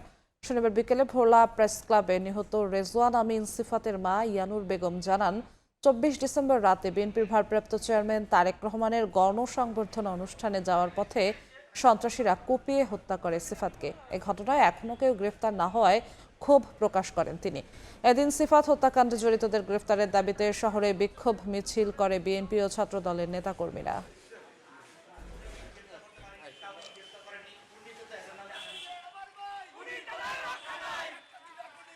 হিমেল হাওয়ায় জেঁকে বসেছে শীত, বিপর্যস্ত হয়ে পড়েছে জনজীবন। সবচেয়ে বেশি বিপাকে খেটে খাওয়া মানুষ। হাসপাতালেও বাড়ছে ঠান্ডাজনিত রোগীর সংখ্যা। শীতের আরও খবর জানাতে ঠাকুরগাঁয়ে আছেন সহকর্মী জিয়াউর রহমান বকুল ও শরীয়তপুরে আছেন সহকর্মী বিএম ইসরাফিল। সরাসরি প্রথমে যাচ্ছি বকুলের কাছে। আমরা যে জিনিসটি লক্ষ্য করছি যে উত্তরের এই জনপদে যে কনকনে শীত, সেই কনকনে শীত কিন্তু অনুভূত হচ্ছে। সে কারণে মানুষের যে স্বাভাবিক চলাচল তা কিন্তু ব্যাহত হচ্ছে, এটি আমরা লক্ষ্য করছি। পাশাপাশি এটিও আমরা দেখছি যারা শ্রমজীবী মানুষ আছে, যারা খেটে খাওয়া মানুষ আছে, তারা কিন্তু সবচেয়ে বেশি বিপাকে পড়ছে। এখন যে পরিস্থিতি আমরা বলতে পারি যে ঘড়ির কাঁটায় সকাল প্রায় 7টা, এই 7টার সময়ও বেলার কিন্তু যে সূর্যের যে উত্তাপ, সেই উত্তাপ লক্ষ্য করা যাচ্ছে না। এখনও একদমই অন্ধকার আচ্ছন্ন পরিবেশে বিরাজ করছে শহর এবং গ্রামাঞ্চল। তবে যে বিষয়টি আমরা বলতে পারি যে ঠাকুরগাঁয়ের যে পরিস্থিতি, সেই পরিস্থিতি অনুযায়ী মানুষের যে চলাফেরা, সেই চলাফেরা যেই সমস্যা, সেটি যে স্বাভাবিক জীবনযাপন, সেই স্বাভাবিক জীবনযাপন চলাফেরা একদমই কঠিন হয়ে পড়েছে। সবচেয়ে বড় বিষয় হচ্ছে ছিন্নমূল মানুষ যারা আছে, যারা গরিব মানুষ আছে, অসহায় মানুষ আছে, তারা কিন্তু সবচেয়ে বেশি বিপাকে পড়ছে। আমরা এটিও লক্ষ্য করেছিলাম যে ঠাকুরগাঁও জেলা শহরে যেহেতু একদম হিমালয়ে পাদদেশে অবস্থিত, অর্থাৎ উত্তরের জেলার মধ্যে পঞ্চগড়ের পরে ঠাকুরগাঁও, এই ঠাকুরগাঁয়ের যে শীত, সেই শীতের কারণে কনকনে যে শীতের অনুভূত, তার কারণেই কিন্তু সাধারণ মানুষ সবসময় বিপাকে পড়ে। আমরা লক্ষ্য করেছি এরই মধ্যে জেলা প্রশাসনের পক্ষ থেকে বিভিন্নভাবে শীতবস্ত্র বিতরণ করা হচ্ছে এবং পাশাপাশি এটিও আমরা দেখেছি যে অন্যান্য যে সংগঠনগুলো রয়েছে, সেই সংগঠনগুলো সেভাবে এগিয়ে আসেনি। তবে যেই শীতবস্ত্র, সেই শীতবস্ত্র একদমই অপ্রতুল। তো এই ছিল আমার কাছ থেকে ঠাকুরগাঁয়ের শীতের পরিস্থিতি নিয়ে সবশেষ। আমরা যাচ্ছি শরীয়তপুরে, সেখানে আছে আমাদের সহকর্মী। গত কয়েকদিনের তীব্র শীতে কিন্তু জনজীবন বিপর্যস্ত হয়ে পড়ছে শরীয়তপুরে। আমরা দেখেছি যে একেবারেই যারা খেটে খাওয়া মানুষ, দৈনন্দিন যারা খেটে খাচ্ছেন শরীয়তপুরে, তারা কিন্তু যে ভোরবেলা তাদের কাজে বের হওয়ার যে বিষয়টি রয়েছে, সেটি কিন্তু তারা অত্যন্ত খারাপ অবস্থায় রয়েছেন। আমরা দেখেছি যে সড়কগুলোতে কিন্তু আসলে ওইভাবে খুব একটা বেশি লোকজন দেখা যাচ্ছে না। তবে আমরা দেখেছি যে এর কারণে আসলে এই অতিরিক্ত ঠান্ডার কারণে শুধু এই সাধারণ মানুষের জনজীবনই নয়, এর বাইরে বিশেষ করে ঠান্ডাজনিত যে রোগে কিন্তু ভুগছে শিশু এবং আপনার বৃদ্ধ বয়সের মানুষগুলো। এছাড়াও কিন্তু একেবারে সন্ধ্যা হতে না হতেই কিন্তু তীব্র কুয়াশা পড়ছে এবং সেই কুয়াশার কারণে কিন্তু একেবারে অন্ধকারাচ্ছন্ন হয়ে যাচ্ছে। এতে অনেক সময়ে দুর্ঘটনার শিকার হচ্ছে। পাশাপাশি শরীয়তপুর চাঁদপুর নৌরুট ফেরি রয়েছে, সেই ফেরিটিও কিন্তু মাঝে মধ্যে বন্ধ হচ্ছে। 8 থেকে 10 ঘন্টা থেকে 12 ঘন্টা পর্যন্ত ফেরি চলাচল বন্ধ থাকছে। এতে আসলে জনজীবনে যে একটি প্রভাব, সাধারণ মানুষের যেভাবে খেটে খাওয়া মানুষকে যেভাবে তাদেরকে কষ্ট করতে হচ্ছে, এটা আসলে অত্যন্ত কষ্টদায়ক একটা বিষয়। আর তাছাড়া আমরা হাসপাতালগুলোতে যে খোঁজ নিয়ে দেখেছি, তাদের এখানে বিভিন্ন শীতজনিত যে রোগ, নিউমোনিয়া, সর্দি, কাশি সহ বিভিন্ন বয়সের লোকজন কিন্তু ভর্তি হচ্ছে। এতে করে আসলে আমরা দেখেছি যে সাধারণ মানুষ একেবারে বিশেষ করে যারা নদীর পাড়ে, বিশেষ করে এটা জানেন যে পদ্মা মেঘনা বিধৌত এলাকার এই শরীয়তপুরে নদীর পাড় কিন্তু অত্যন্ত লোকজনের যে তীব্র শীত, সেটি কিন্তু আমরা দেখতে পেয়েছি এবং তাদের জন্য এটি অত্যন্ত কষ্টদায়ক একটি বিষয় হয়ে দাঁড়িয়েছে। এবং এছাড়াও যে সূর্যের আলোর কথা যদি বলি, সেটি কিন্তু দিনে কখনো 12টার পরে কখনো সূর্য দেখা যায়, আবার কখনো কিন্তু সূর্য একেবারে নেই বললেই চলে। অন্যদিকে সূর্যের আলো কখনো সারা দিন দেখা যায় যে সূর্যের আলো দেখা যাচ্ছে না। তো এইভাবে আসলে শরীয়তপুরের এই তীব্র শীতের যে একটি সমস্যা সেটি কিন্তু শুরু হয়েছে। অন্যদিকে আমরা জানতে পেরেছি যে সম্প্রতি এই জানুয়ারি মাসের শুরু থেকে কিন্তু বিভিন্ন ছোট ছোট শিশু ছেলে মেয়েদের এবং স্কুলগুলোতে কিন্তু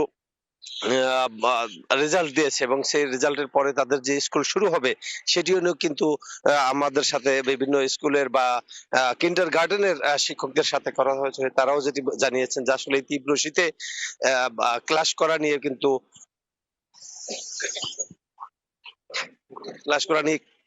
চরম সমস্যা মধ্যে পড়তে পারে। তো সেই দিক থেকে আমরা যেটা দেখেছি যে আসলে আগামীতে এই তীব্র শীতের কথা যেহেতু আরো তীব্রতা বেশি বাড়ার কথা রয়েছে, সেই দিক থেকে আরো বেশি বিপদগ্রস্ত অবস্থায় পড়তে পারে শরীয়তপুরের মানুষ। এই ছিল শরীয়তপুর থেকে শীতের সর্বশেষ খবর। সরাসরি যুক্ত ছিলাম ঠাকুরগাঁও ও শরীয়তপুরে। ধর্মের দোহাই দিয়ে যারা বিভ্রান্তি ছড়াচ্ছে তাদের বিরুদ্ধে স্পষ্ট অবস্থান নেওয়া আলেম সমাজের দায়িত্ব বলে মন্তব্য করেছেন বিএনপির স্থায়ী কমিটির সদস্য সালাউদ্দিন আহমদ। শনিবার বিকেলে কক্সবাজারের চকরিয়ায় এক মতবিনিময় সভায় তিনি কথা বলেন। সালাউদ্দিন আহমদ আরও বলেন, কোনো বাস্তব পরিকল্পনা ছাড়া শুধু ধর্মের কথা বলে আলেম সমাজের কল্যাণ, অর্থনৈতিক সমৃদ্ধি বা সামাজিক মর্যাদার কথা বলা মূলত ধর্মকে ব্যবহার করে স্বার্থ হাসিলের চেষ্টা। এর আগে চকরিয়ায় জুলাই যোদ্ধা শহীদ আহসান হাবিবের কবর জিয়ারত করেন বিএনপি নেতা। এদিন ফাঁসিয়াখালীর ছড়ারকুল মাদ্রাসা, রহমানিয়া হেফজখানা ও এতিমখানার নির্মাণ কাজের ভিত্তিপ্রস্তর স্থাপন করেন সালাউদ্দিন আহমদ।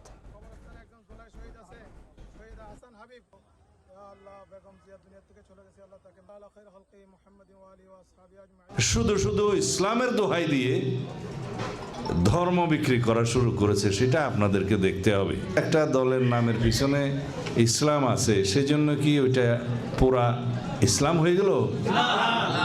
সামান্য দুনিয়াদারির জন্য, দুনিয়ার জন্য দিনকে বিক্রি করে দেয়া, এর চাইতে বড় জুলুম আর কিছু আছে?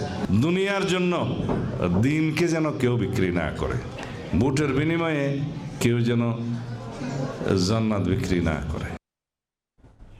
নির্বাচনের প্রশাসনের নিরপেক্ষতা নিয়ে প্রশ্ন তুলেছেন নোয়াখালী 6 আসনে জাতীয় নাগরিক পার্টি এনসিপির প্রার্থী আব্দুল হান্নান মাসুদ। শনিবার বিকেলে নোয়াখালী জেলা রিটার্নিং কর্মকর্তার কার্যালয়ে মনোনয়নপত্র যাচাই বাছাই সভা শেষে শাপলাকুলির প্রার্থী বলেন, লুট হওয়া অস্ত্র উদ্ধার না করা গেলে নির্বাচনে এর প্রভাব পড়বে। এছাড়া ভোটে জাতীয় পার্টির নির্বাচনে অংশগ্রহণ নিয়েও আপত্তি জানান তিনি। প্রশাসনের নিরপেক্ষতা নিয়ে আমার কোশ্চেন রয়েছে। আমি লিখিত অভিযোগ দিয়েছি, আমার নেতাকর্মীদের বিরুদ্ধে মিথ্যা মামলা দেওয়া হয়েছে। পুলিশ নিজে নিরপেক্ষতা বজায় রাখে নাই। অস্ত্র উদ্ধার, সন্ত্রাসী গ্রেপ্তার, এই অভিযানটা অতি দ্রুত শুরু করতে হবে। একটা শিরোনামী অভিযান ছাড়া কোনো মতে একটা সুন্দর এবং নিরপেক্ষ ইলেকশন হওয়া সম্ভব না। খাদ্যশস্যে উদ্বৃত্ত সীমান্ত জেলা সাতক্ষীরা। কৃষি ও মৎস্যে উজ্জ্বল সম্ভাবনা থাকলেও বাস্তবায়ন হয়নি কাঙ্ক্ষিত শিল্পায়ন ও মেগা প্রকল্প। দীর্ঘদিনের দাবির মুখে রাস্তা উন্নয়নের কাজে হাত দিলেও অর্থনৈতিক অঞ্চল গড়ে তোলার প্রস্তাবনা পড়ে আছে ফাইলবন্দি হয়ে। ক্রীড়াঙ্গনের জন্য স্বীকৃতি পেলেও হয়নি ক্রীড়া কমপ্লেক্স।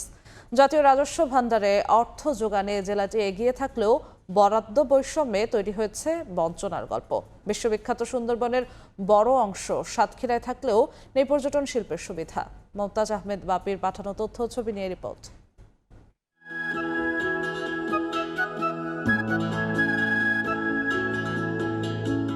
উর্বর মাটির সাতক্ষীরা ধান, চাল ও সবজিতে শুধু নয়, মাছ উৎপাদনেও যেমন উদ্বৃত্ত, তেমনি ক্রীড়াঙ্গনেও রেখেছে বড় ভূমিকা।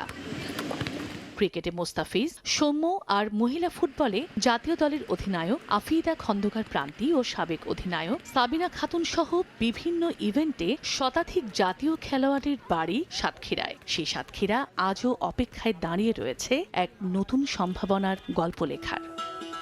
প্রায় 20 লাখ ভোটারের এ জেলার 80% মানুষের প্রধান পেশা হচ্ছে কৃষি ও মাছ চাষ। দেশের অর্থকরী ফসলের সঙ্গে সঙ্গে সুমিষ্ট হিমসাগর আম ও হিমায়িত চিংড়ি থেকে আসে প্রচুর বৈদেশিক মুদ্রা।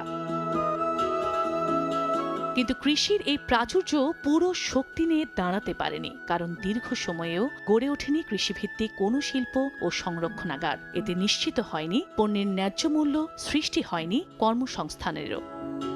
এই জেলা ক্রীড়াঙ্গনের জন্য উর্বর মাটি হিসেবে স্বীকৃতি পেলেও ক্রীড়া কমপ্লেক্স তৈরি হয়নি আজও। যারা ক্রীড়াঙ্গনকে এগিয়ে নিচ্ছেন এরকম শতাধিক খেলোয়াড় সাতক্ষীরার রয়েছেন। এখানে একটি ক্রীড়া কমপ্লেক্স যদি গড়ে ওঠে তাহলে সাতক্ষীরার খেলোয়াড়রা বাংলাদেশকে ক্রীড়াঙ্গনের ক্ষেত্রে আরও সমৃদ্ধি অর্জনে সহায়তা করতে পারে। অর্থনৈতিক অঞ্চল গড়ে না ওঠায় বিনিয়োগের সুযোগ থেকেও দূরে সরে রয়েছে সাতক্ষীরা। উন্নয়নে পিছিয়ে থাকা তালিকায় নাম থাকছে এ জেলার। নদী ভাঙন আর জলাবদ্ধতা মানুষের জীবনে এনে দিয়েছে অনিশ্চয়তা। তাই টেকসই বেড়িবাঁধ নির্মাণ ও ড্রেনেজ ব্যবস্থা সহ পানি নিষ্কাশনের জন্য সরকারি নদী ও খাল ইজারা বন্ধের দাবি সুশীল সমাজের। দীর্ঘদিন সময় লাগলেও বেশি টাকা খরচ হলেও টেকসই বাঁধ যদি হয় তাহলে আমাদের এই সাতক্ষীরার নিম্ন অঞ্চলের মানুষগুলো তাহলে আর এত ভোগান্তি তাদের হয় না। বরাদ্দ বৈষম্যের শিকার সাতক্ষীরায় বহুদিন ধরেই সম অধিকার সম উন্নয়নের দাবিতে আন্দোলন চলছে, কিন্তু বাস্তবায়ন হয়নি বড় কোনো পরিকল্পনা। নির্বাচিত সরকার ছাড়া এখানে ভালো কিছু হতে পারে না। ভোমরা শুল্ক স্টেশনকে কাস্টমস হাউস ঘোষণা সহ দীর্ঘ আন্দোলনের ফসল সাতক্ষীরা সরকারি কলেজ ও সাতক্ষীরা মেডিকেল কলেজ জেলার উচ্চ শিক্ষার বাতিঘর। দরকার বিজ্ঞান ও প্রযুক্তি বিশ্ববিদ্যালয়। তো এই অঞ্চলে একটা বিজ্ঞান প্রযুক্তি বিশ্ববিদ্যালয় একটা অর্ডিন্যান্স জারি হয়েছিল 2023 সালে, কিন্তু এখনো পর্যন্ত আমরা এর কোনো সুফল দেখতে পাইনি। এবার এখানে গবেষণার অনেক কিছু আছে, বিভিন্ন প্রজাতির গাছপালা, যে গবেষণাটা কাজে লাগিয়ে আমাদের দেশের উন্নয়ন আমরা করতে পারি। অন্যদিকে ছড়িয়ে ছিটিয়ে থাকা অসংখ্য জমিদার বাড়ি, ইতিহাস সমৃদ্ধ স্থাপনা আর বিদ্যাপীঠ পীরে কামেল হযরত খান বাহাদুর আহসানুল্লাহর জন্মভিটা সহ বিশ্ব ঐতিহ্য সুন্দরবন পর্যটনে উন্মোচন করতে পারে এক নতুন সম্ভাবনার দ্বার। সময় সংবাদ, সাতক্ষীরা। ত্রয়োদশ জাতীয় সংসদ নির্বাচনে বরিশালের 6টি সংসদীয় আসনে 48 জন মনোনয়নপত্র জমা দিয়েছেন। মন জয়ে প্রার্থীরা ছুটছেন ভোটারের কাছে। চায়ের টেবিল থেকে অফিস পাড়া সর্বত্রই এখন নির্বাচনী আলোচনা। জেলার প্রায় 23 লাখ ভোটার এখন চুলচেরা বিশ্লেষণ করছেন নির্বাচনের পরিবেশ নিয়ে। বিস্তারিত জানাচ্ছেন অপূর্ব অপু। মাঝে আর কয়েকটা দিন মাত্র বাকি, জাতীয় নির্বাচন দরজায় কড়া নাড়ছে। আমি আছি বরিশাল সদর আসনে। বরিশাল জেলায় 6টি আসনে প্রায় 23 লাখ ভোটার তারা নির্বাচন করবে। কে হবে তাদের জনপ্রতিনিধি, কে যাবে সংসদে। চায়ের দোকান থেকে সর্বত্রই চলছে আলোচনার ঝড়। আমরা আজকে বরিশাল সদর আসন থেকে যুক্ত হতে চাই, ছাপোষা সাধারণ মানুষের কথা শুনতে চাই, জানবো তাদের ভাবনা। বিগত 17 বছরে কোনো নির্বাচন হয় নাই, একদলীয় একটা নির্বাচন হয়েছে। আমরা অবশ্যই এটি সুষ্ঠু একটি সুন্দর একটা নির্বাচন দেখতে চাই। কোনো প্রকার যেন জ্ঞানজাম না হয়, পুলিশ প্রশাসন যেন নিরপেক্ষভাবে কাজ করতে পারে। ভোট দিম কি আনে দেন খালাই বিল, এবার খাল বিল বানানো হবে না। আমার ভোট আমি দিব, যার খুশি তারে দিব। রান্না বান্নার শেষে তাকে একটা ভোট দিয়ে আসবো। দেশ ভালো চালাইতে পারবে, এইভাবেই একটা ভোট দেওয়া উচিত। নতুন ভোটার হয়েছি আমি, এবার শান্তি শৃঙ্খলাভাবে ভোট হবে আশা করি। অংশগ্রহণমূলক নির্বাচন সেইটা আমরা চাই। সুন্দর মতো একটা দলকে নির্বাচন করতে পারি এবং তারা জানি দেশের জন্য একটা কাজ করতে পারে। জয় জমেলা ছাড়া সুষ্ঠু নির্বাচন, যাবো ভোটটা দিয়ে আসবো। হাট থেকে যেন কেউ বেলাটা ছিঁড়ে না আনাতে পারে, যেমন নিজের ইচ্ছে যেন নিজে যেতে পারি। ভালো সুন্দর নির্বাচন হবে এবং আমরা প্রাণ খুলে মন খুলে সেন্টারে যাইয়া ভোট দিতে পারবো। আশা করি উৎসবমূলক ভোট হবে। বর্তমান সরকার যেন সুন্দর সবল হবে, সুন্দর একটা ভোট হয়, এইটাই যার কামনা করি তার কাছে। ভোরের সময় এই ছিল আমার কাছে। পরবর্তী সংবাদগুলো জানাতে যুক্ত হবেন সহকর্মী সাদিক হাসান ইমন। ধন্যবাদ যশোয়া। পরবর্তী সংবাদগুলো নিয়ে ফিরছি কিছুক্ষণ পরই। দেখছেন ভোরের সময়, সঙ্গেই থাকুন। ধরে সরকার নির্ধারিত দামের চেয়ে কমে বিক্রি হচ্ছে ব্রয়লার মুরগি। একই অবস্থা ডিমেরও। এতে নতুন করে বাচ্চা তুলছেন না অনেক খামারি, যা সরবরাহ সংকট তৈরি করবে বাজারে। এমন শঙ্কা থেকে চাহিদা যোগানে ভারসাম্য প্রতিষ্ঠায় কৌশলপত্র বাস্তবায়নের তাগিদ ব্রিডার্স অ্যাসোসিয়েশন অব বাংলাদেশ BABর। আর ক্ষুদ্র খামারি বাঁচাতে বড় উদ্যোক্তাদের এগিয়ে আসার তাগিদ প্রাণী সম্পদ অধিদপ্তরের। কামরুল হাসান সবুজের রিপোর্ট। রাজধানীর বাজারে তুলনামূলক কম দামে মিলছে ব্রয়লার মুরগি। এতে খুশির ভাগ বাড়ছে ক্রেতাদের। দাম যে হিসাবে আশঙ্কা ছিল বাড়ার, ওই হিসাবে বাড়ে নাই, কমতি আছে। দাম যেহেতু কমছে সুতরাং স্বস্তি তো লাগবেই। মুরগির দাম কমে যাওয়ায় অবশ্য তেমন একটা হেরফের হয়নি খুচরা বিক্রেতাদের লাভের হিসাব। বাজার পরিস্থিতি লাস্ট 1 মাস বা 2 মাস হচ্ছে স্বাভাবিক রয়েছে। দাম যদি কম থাকে আমাদের জন্য সুবিধা। দাম যখন কম থাকে আমাদের পুঁজিও কম খাটান লাগে, ইনকামও বেশি। মূল্যস্ফীতির বাজারে কয়েক সপ্তাহ ধরে বেশ খানিকটা কমেই বিক্রি হচ্ছে ডিম। এখন অনেকটা সাশ্রয়ী মূল্যে পাচ্ছি। লাল ডিমের বাজার চলতেছে 110 টাকা ডজন চলতেছে, সাদাটা 100 টাকা চলতেছে। আমাদের যেই লাভের পরিমাণ ওইটার দাম কমলেও যেরকম থাকে বাড়লেও ওই রকম। ডিম মুরগির দাম কমের স্বস্তি বাজারে এলেও লোকসানের বোঝা ভারী হচ্ছে খামারিদের, তাই তো নতুন করে বাচ্চাই তুলছেন না অনেকেই। 1000 মুরগি পালতে আনুমানিক 3 লাখ টাকা খরচ, আমাদের বিক্রি করতে হয় 2,20,000 থেকে 30,000 টাকা। মুরগি বেচে আসছি, হিসাব করে দেখছি বহু টাকা লস, কারণ আমরা সিদ্ধান্ত মালিক পক্ষ নিচ্ছে না আবার তুলবো কিনা। সরকারি বিপণন সংস্থা টিসিবির তথ্য বর্তমানে এক একটি ডিম রাজধানীর খুচরা বাজারে বিক্রি হচ্ছে 9 থেকে 11.5 টাকায়। 1 মাস আগে এক হালির দাম ছিল 38 থেকে 42 টাকা, আর 1 বছর আগে ছিল 40 থেকে 50 টাকা। অথচ এক একটির উৎপাদন খরচ 10 টাকা 19 পয়সা থেকে 10 টাকা 30 পয়সা নির্ধারণ করেছে সরকারি। আবার 1 কেজি ব্রয়লার মুরগির উৎপাদন খরচ সরকারি হিসাবে 160 টাকা 87 পয়সা হলেও তা খুচরা পর্যায়ে বিক্রি হচ্ছে 150 থেকে 170 টাকায়। খামার পর্যায়ে 120 টাকার নিচে নেমেছে বলে দাবি ব্রিডার্স অ্যাসোসিয়েশন অব বাংলাদেশ বিএবির।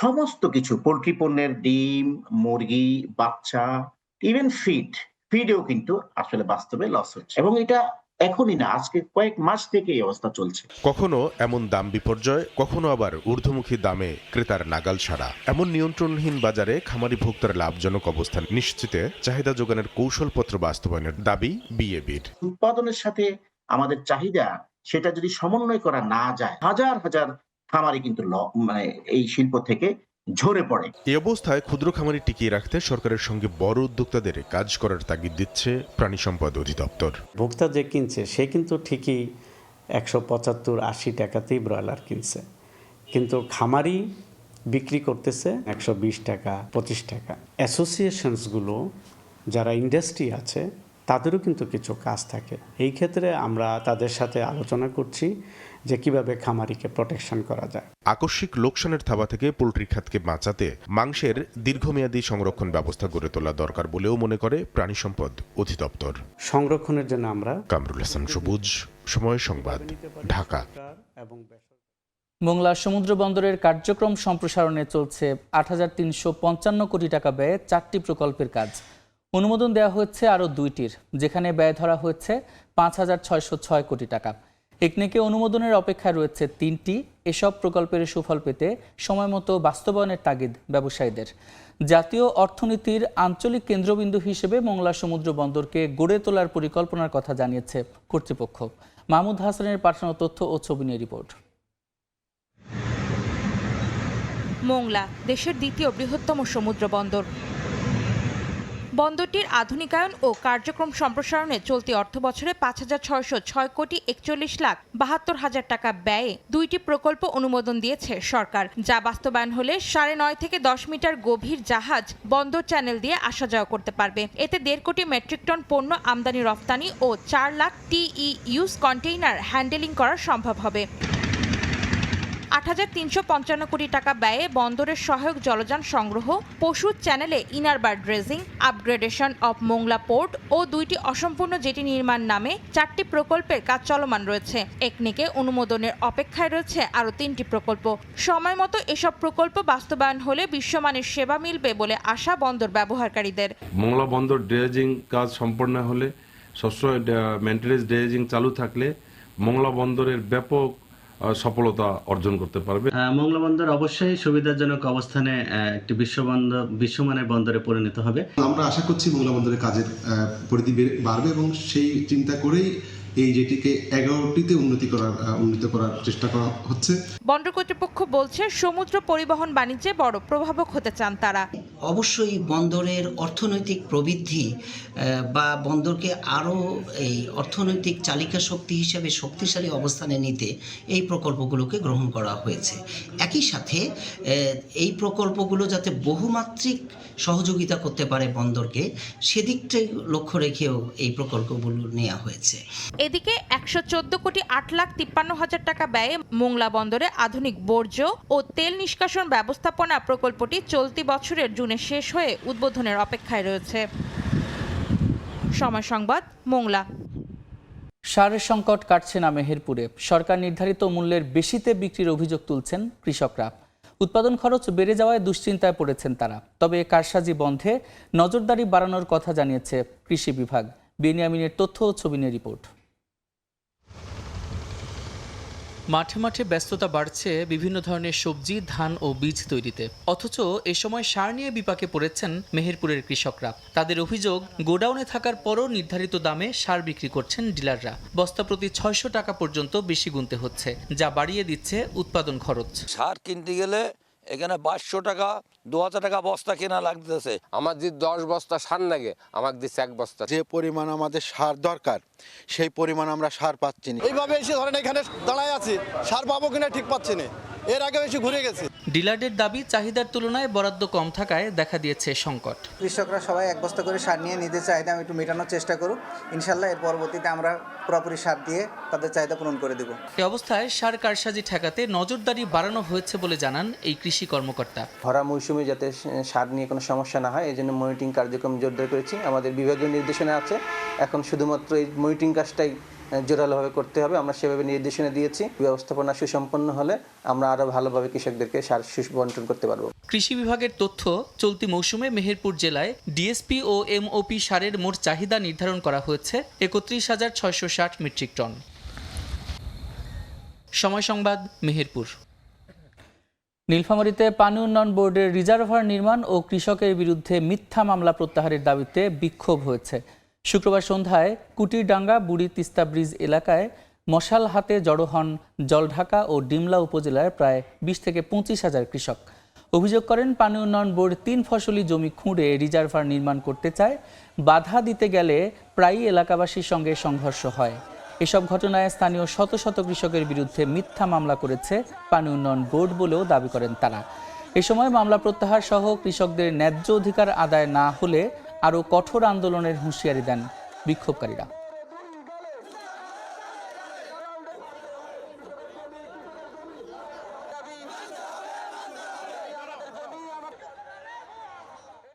চাঁদপুরে শুরু হয়েছে মিনি ম্যারাথন প্রতিযোগিতা। এতে পুরুষদের 6 এবং নারীদের 3 কিলোমিটার পথ পাড়ি দিতে হবে। এই মুহূর্তে চাঁদপুর সরকারি কলেজ মাঠে আছেন সহকর্মী ফারুক আহমদ। সরাসরি যাচ্ছি তার কাছে। সুস্থ দেহ সুস্থ মন, হাঁটবো আমি যতক্ষণ, অর্থাৎ আপনি যতক্ষণ হাঁটবেন ততক্ষণে কিন্তু সুস্থ থাকবেন। আর সেই স্লোগানকে সামনে রেখে কিন্তু চাঁদপুরে শুরু হতে যাচ্ছে মিনি ম্যারাথন। মিনি ম্যারাথন শুরুর প্রারম্ভে আমি আছি চাঁদপুর সরকারি কলেজ মাঠে, যেখানে ম্যারাথনে অংশ নেবেন সেই শত শত দৌড়বিদ, যারা কিছুক্ষণের মধ্যে চাঁদপুর শহরটা প্রদক্ষিণ করবে। এদের মধ্যে যারা পুরুষ আছেন তারা 6 কিলোমিটার এবং নারী আছেন যারা, তারা 3 কিলোমিটার প্রদক্ষিণ করে আবার ঠিক একই জায়গায় এসে তারা এখানে তাদের প্রতিযোগিতায় তাদের যে সক্ষমতা সেটি তারা সেই পরীক্ষায় তারা উত্তীর্ণ হওয়ার চেষ্টা করবেন। এখানে প্রথম, দ্বিতীয়, তৃতীয় তো থাকবেনই, তার সঙ্গে কার শরীর কতটা ফিট সেই জায়গাটিও তারা কিন্তু জানান দেওয়ার চেষ্টা করবেন।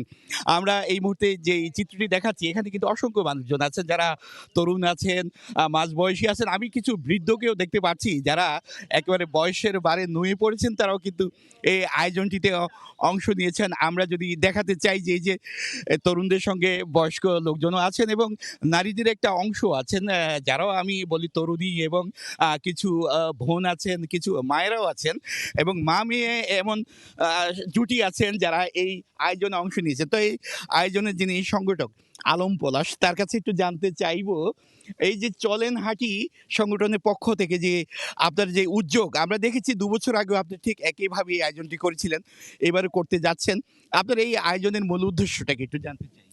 আসলে প্রত্যেকটা মানুষ সুস্থ থাকতে চায়। আমিও নিজে অসুস্থ, ডায়াবেটিস পেশেন্ট। আমি দেখলাম যে ডাক্তারদের কাছে গেলেই বলেন যে আপনারা হাঁটেন সুস্থ হয়ে যাবেন, কেন ওষুধ খাবেন। তা আমি চিন্তা করলাম যে আমি একটু হাঁটি, কেন আমি একা হাঁটবো, মানুষকে বলি, সবাইকে আহ্বান জানাই।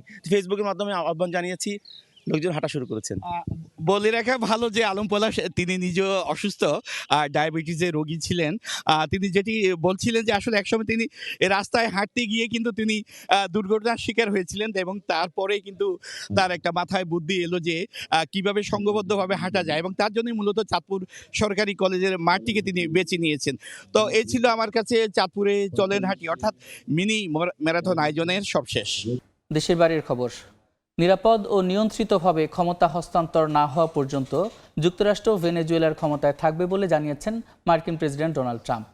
সেখানে পাঠানো হবে বিশেষ দলকে। এদিকে আটকের পর নিকোলাস মাদুরোকে স্ত্রীসহ নিউ ইয়র্কে নিয়ে যাওয়া হয়েছে, যেখানে তাদের বিরুদ্ধে মাদক পাচারের মামলার বিচার হবে। মার্কিন সামরিক কর্মকর্তা জেনারেল ড্যান কেইন বলেন, কারাকাসে চালানো এই অভিযানের পরিকল্পনা কয়েক মাস সময় লেগেছে। মাসখানেক চলমান ওয়াশিংটন কারাকাস উত্তেজনার পর ভেনেজুয়েলায় সামরিক হামলা চালায় মার্কিন সেনাবাহিনী। তুলে নিয়ে যাওয়া হয় দেশটির প্রেসিডেন্ট নিকোলাস মাদুরো ও তার স্ত্রীকে। স্থানীয় সময় শনিবার তারা নিউ ইয়র্কে পৌঁছান। তবে মাদুরোকে কিভাবে ধরা হয়েছে সে বিষয়ে বিস্তারিত জানাননি ট্রাম্প। মার্কিন সামরিক কর্মকর্তা জেনারেল ড্যান কেইন জানান, অভিযানের পরিকল্পনায় সময় লেগেছে কয়েক মাস। মাদুরোর অবস্থান ও দৈনন্দিন গতিবিধি নিয়ে গোয়েন্দা তথ্য সংগ্রহের পর আক্রমণ চালানো হয়। এরপর মাদুরো ও তার স্ত্রী আত্মসমর্পণ করেন বলে জানান তিনি। নিউ ইয়র্কে তাদের বিরুদ্ধে মাদক পাচারের মামলার বিচার হবে বলেও জানানো হয়। ঘটনার পর সংবাদ সম্মেলনে মার্কিন প্রেসিডেন্ট জানান, নিরাপদ ও নিয়ন্ত্রিতভাবে ক্ষমতা হস্তান্তর না হওয়া পর্যন্ত ভেনেজুয়েলার প্রশাসনিক ক্ষমতা যুক্তরাষ্ট্রের হাতেই থাকবে। মার্কিন অংশীদারিত্ব ভেনেজুয়েলার জনগণকে ধনী, স্বাধীন এবং নিরাপদ করে তুলবে বলেও দাবি করেন তিনি। জানান, দেশটির তেল শিল্পকে সুগঠিত ও উন্নত করতে এবং দেশের জন্য অর্থ উপার্জন করতে মার্কিন কোম্পানিগুলোকে ভেনেজুয়েলায় পাঠানো হবে। দেশটিতে দ্বিতীয় দফায় বড় আকারের হামলা চালাতেও যুক্তরাষ্ট্র পিছপা হবে না বলে হুঁশিয়ারি দেন তিনি। জানান, দেশটি শাসন করতে প্রয়োজনে সেনা মোতায়েন করবে যুক্তরাষ্ট্র। এ সময় ভেনেজুয়েলা পরিচালনায় মার্কিন কর্মকর্তাদের একটি দল সাজানো হবে বলে জানান ট্রাম্প। দেশটির অভ্যন্তর থেকে মাদুরো প্রশাসনের ভাইস প্রেসিডেন্ট ডেলসি রদ্রিগেজ যুক্তরাষ্ট্রকে সহযোগিতা করতে প্রস্তুত বলে ইঙ্গিত করা হয়। জানানো হয়, মার্কিন পররাষ্ট্রমন্ত্রী মার্কো রুবিওর সঙ্গে রদ্রিগেজের কথা হয়েছে। যুক্তরাষ্ট্রের কাছে মাদুরো ও তার স্ত্রী জীবিত থাকার প্রমাণ দেওয়ার দাবি জানিয়েছেন তিনি। এদিকে কারাকাসের মসনদে নোবেল জয়ী বিরোধী দলীয় নেত্রী মাচাদোকে দেখা যাবে কিনা এ বিষয়ে প্রশ্ন করা হলে ট্রাম্প সে সম্ভাবনা খুবই কম বলে জবাব দেন। বলেন, মাচাদো অত্যন্ত মেধাবী একজন নেত্রী হলেও দেশের নাগরিকদের কাছে তার গ্রহণযোগ্যতা কম হওয়ায় তার প্রেসিডেন্ট হওয়ার আশা কম। তবে ভেনেজুয়েলায় এক সংবাদ সম্মেলনে ভাইস প্রেসিডেন্ট ডেলসি রদ্রিগেজ বলেন, মাদুরোই ভেনেজুয়েলার একমাত্র বৈধ প্রেসিডেন্ট। যুক্তরাষ্ট্রের সামরিক অভিযানের ঘোষণাকে সার্বভৌমত্বের উপর সরাসরি হামলা বলে দাবি করেন তিনি। অবিলম্বে মাদুরোর মুক্তির দাবি জানান। রদ্রিগেজ জানান, পরিস্থিতি মোকাবিলায় সব রাষ্ট্রীয় প্রতিষ্ঠানকে নিয়ে বিশেষ প্রতিরক্ষা পরিষদ বৈঠক ডাকা হয়েছে। এই পরিষদ দেশের সার্বভৌমত্ব ও ভৌগোলিক অখণ্ডতা রক্ষায় প্রয়োজনীয় পদক্ষেপ নেবে। তিনি জনগণকে শান্ত থাকার আহ্বান জানান। সাদিয়া তাসনিম, সময় সংবাদ। ভেনেজুয়েলায় প্রেসিডেন্ট নিকোলাস মাদুরোর গ্রেফতারের পর উত্তেজনা ছড়িয়ে পড়েছে আন্তর্জাতিক মঞ্চেও। দেশটিতে যুক্তরাষ্ট্রের সামরিক হস্তক্ষেপকে কেন্দ্র করে লাতিন আমেরিকা, ইউরোপ ও মধ্যপ্রাচ্যের দেশগুলোতে মিশ্র প্রতিক্রিয়া লক্ষ্য করা যাচ্ছে। ভেনেজুয়েলার ভিতরেও দেখা যাচ্ছে দুই রকম প্রতিক্রিয়া। একদল নাগরিক যখন মাদুরোকে ফিরিয়ে দেওয়ার দাবিতে রাস্তায় নেমেছেন, আরেক দল তখন স্বাধীনতা পালনে ব্যস্ত সময় পার করছেন। ভেনেজুয়েলার প্রেসিডেন্ট নিকোলাস মাদুরোর গ্রেফতারকে কেন্দ্র করে রাজধানী কারাকাসে সরকারি সমর্থকরা শনিবার রাস্তায় নামেন। তারা প্রেসিডেন্ট মাদুরোর মুক্তির দাবিতে সমাবেশ করে। প্রায় 8 থেকে 10 হাজার মানুষ বিভিন্ন সড়কে সমবেত হন। পতাকা হাতে মাদুরো ও দেশের পক্ষে স্লোগান দেন তারা। লাতিন আমেরিকায় প্রতিবেশী দেশগুলো সরাসরি প্রতিক্রিয়া জানায়। কলম্বিয়ার প্রেসিডেন্ট গুস্তাভো পেট্রো অবিলম্বে জাতিসংঘ নিরাপত্তা পরিষদ বৈঠকের ডাক দেন। চিলির প্রেসিডেন্ট গ্যাব্রিয়েল বরিক ও নির্বাচিত প্রেসিডেন্ট জোসে আন্টোনিও কাস্তো অভিযানের নিন্দা জানান। মেক্সিকোর প্রেসিডেন্ট ক্লডিয়া শেইনবাম বলেছেন, যুক্তরাষ্ট্র ভেনেজুয়েলার নিয়ন্ত্রণ নিলে দেশটির সঙ্গে সম্পর্ক পুনর্মূল্যায়ন করবে তার প্রশাসন। ইউরোপের দেশগুলোতে দেখা গেছে মিশ্র প্রতিক্রিয়া। যুক্তরাজ্যের প্রধানমন্ত্রী কিয়ার স্টারমার মাদুরোর শাসনের সমাপ্তি এবং মসৃণ ক্ষমতা হস্তান্তরের আহ্বান জানান। তবে স্পেনের প্রধানমন্ত্রী পেদ্রো সানচেজ ও জার্মান চ্যান্সেলর ফ্রেডরিক মির্চ একে আন্তর্জাতিক আইনের লঙ্ঘন বলে নিন্দা জানান।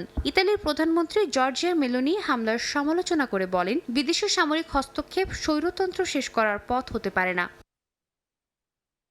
এদিকে ইসরায়েলের প্রধানমন্ত্রী বিনিয়ামিন নেতানিয়াহু ট্রাম্পের সাহসী ও ঐতিহাসিক নেতৃত্বের প্রশংসা করেন। কিউবা ও ইরানের সরকার যুক্তরাষ্ট্রের অভিযানকে জাতিসত্তা ও সার্বভৌমত্বের লঙ্ঘন হিসেবে নিন্দা জানায় এবং আন্তর্জাতিক সম্প্রদায়ের পদক্ষেপের আহ্বান জানায়। যুক্তরাষ্ট্র হস্তক্ষেপের সমালোচনা করেন নিউ ইয়র্ক সিটির নবনির্বাচিত মেয়র জোহরান মামদানি। এই অভিযানকে যুদ্ধের সঙ্গে তুলনা করে তিনি বলেন, এটি আন্তর্জাতিক আইনের লঙ্ঘন। এমন পদক্ষেপ শুধুমাত্র বিদেশের নয়, নিউ ইয়র্কের মানুষকেও প্রভাবিত করবে বলেও মনে করেন মামদানি। সাদিয়া তাসনিম, সময় সংবাদ। লাতিন আমেরিকার রাজনীতিতে নিকোলাস মাদুরো এক প্রভাবশালী কিন্তু বিতর্কিত নাম। ভেনেজুয়েলার সাবেক প্রেসিডেন্ট হুগো চ্যাভেজের উত্তরসূরি হিসেবে ক্ষমতায় আসেন তিনি। তার শাসনামলেই দেশটি গভীর অর্থনৈতিক সংকট এবং রাজনৈতিক উত্তেজনার মধ্যে পড়ে। মাদুরোর বিরুদ্ধে বিরোধী দল দমন, নির্বাচন নিয়ে কারচুপির অভিযোগ এবং মানবাধিকার লঙ্ঘনের অভিযোগ তোলে যুক্তরাষ্ট্রসহ পশ্চিমা দেশগুলো। সমালোচকদের চোখে তিনি একজন কর্তৃত্ববাদী শাসক। ভেনেজুয়েলার রাজনীতিতে এক দশকের বেশি সময় ধরে আলোচনার কেন্দ্রবিন্দু নিকোলাস মাদুরো। প্রয়াত নেতা হিউগো চ্যাভেজের উত্তরসূরি হিসেবে ক্ষমতায় এলেও তার শাসনকাল জুড়ে রয়েছে অর্থনৈতিক বিপর্যয়, মানবাধিকার অভিযোগ আর আন্তর্জাতিক চাপ। 1962 সালের 23 নভেম্বর ভেনেজুয়েলার রাজধানী কারকাসে জন্ম নিকোলাস মাদুরোর। রাজনীতিতে আসার আগে তিনি ছিলেন একজন বাস চালক ও শ্রমিক ইউনিয়ন নেতা। তরুণ বয়সে বামপন্থী রাজনীতির সঙ্গে যুক্ত হন মাদুরো। দীর্ঘদিনের নেতা হিউগো চ্যাভেজের ঘনিষ্ঠ সহযোগী হিসেবে পরিচিত ছিলেন তিনি। চ্যাভেজ সরকারের সময় পররাষ্ট্রমন্ত্রী ও ভাইস প্রেসিডেন্ট হিসেবে দায়িত্ব পালন করেন মাদুরো। 2013 সালে ক্যান্সারে চ্যাভেজের মৃত্যুর পর তার মনোনীত উত্তরসূরি হিসেবে প্রেসিডেন্ট নির্বাচিত হন নিকোলাস মাদুরো। তবে ক্ষমতায় আসার পরেই শুরু হয় বিতর্ক।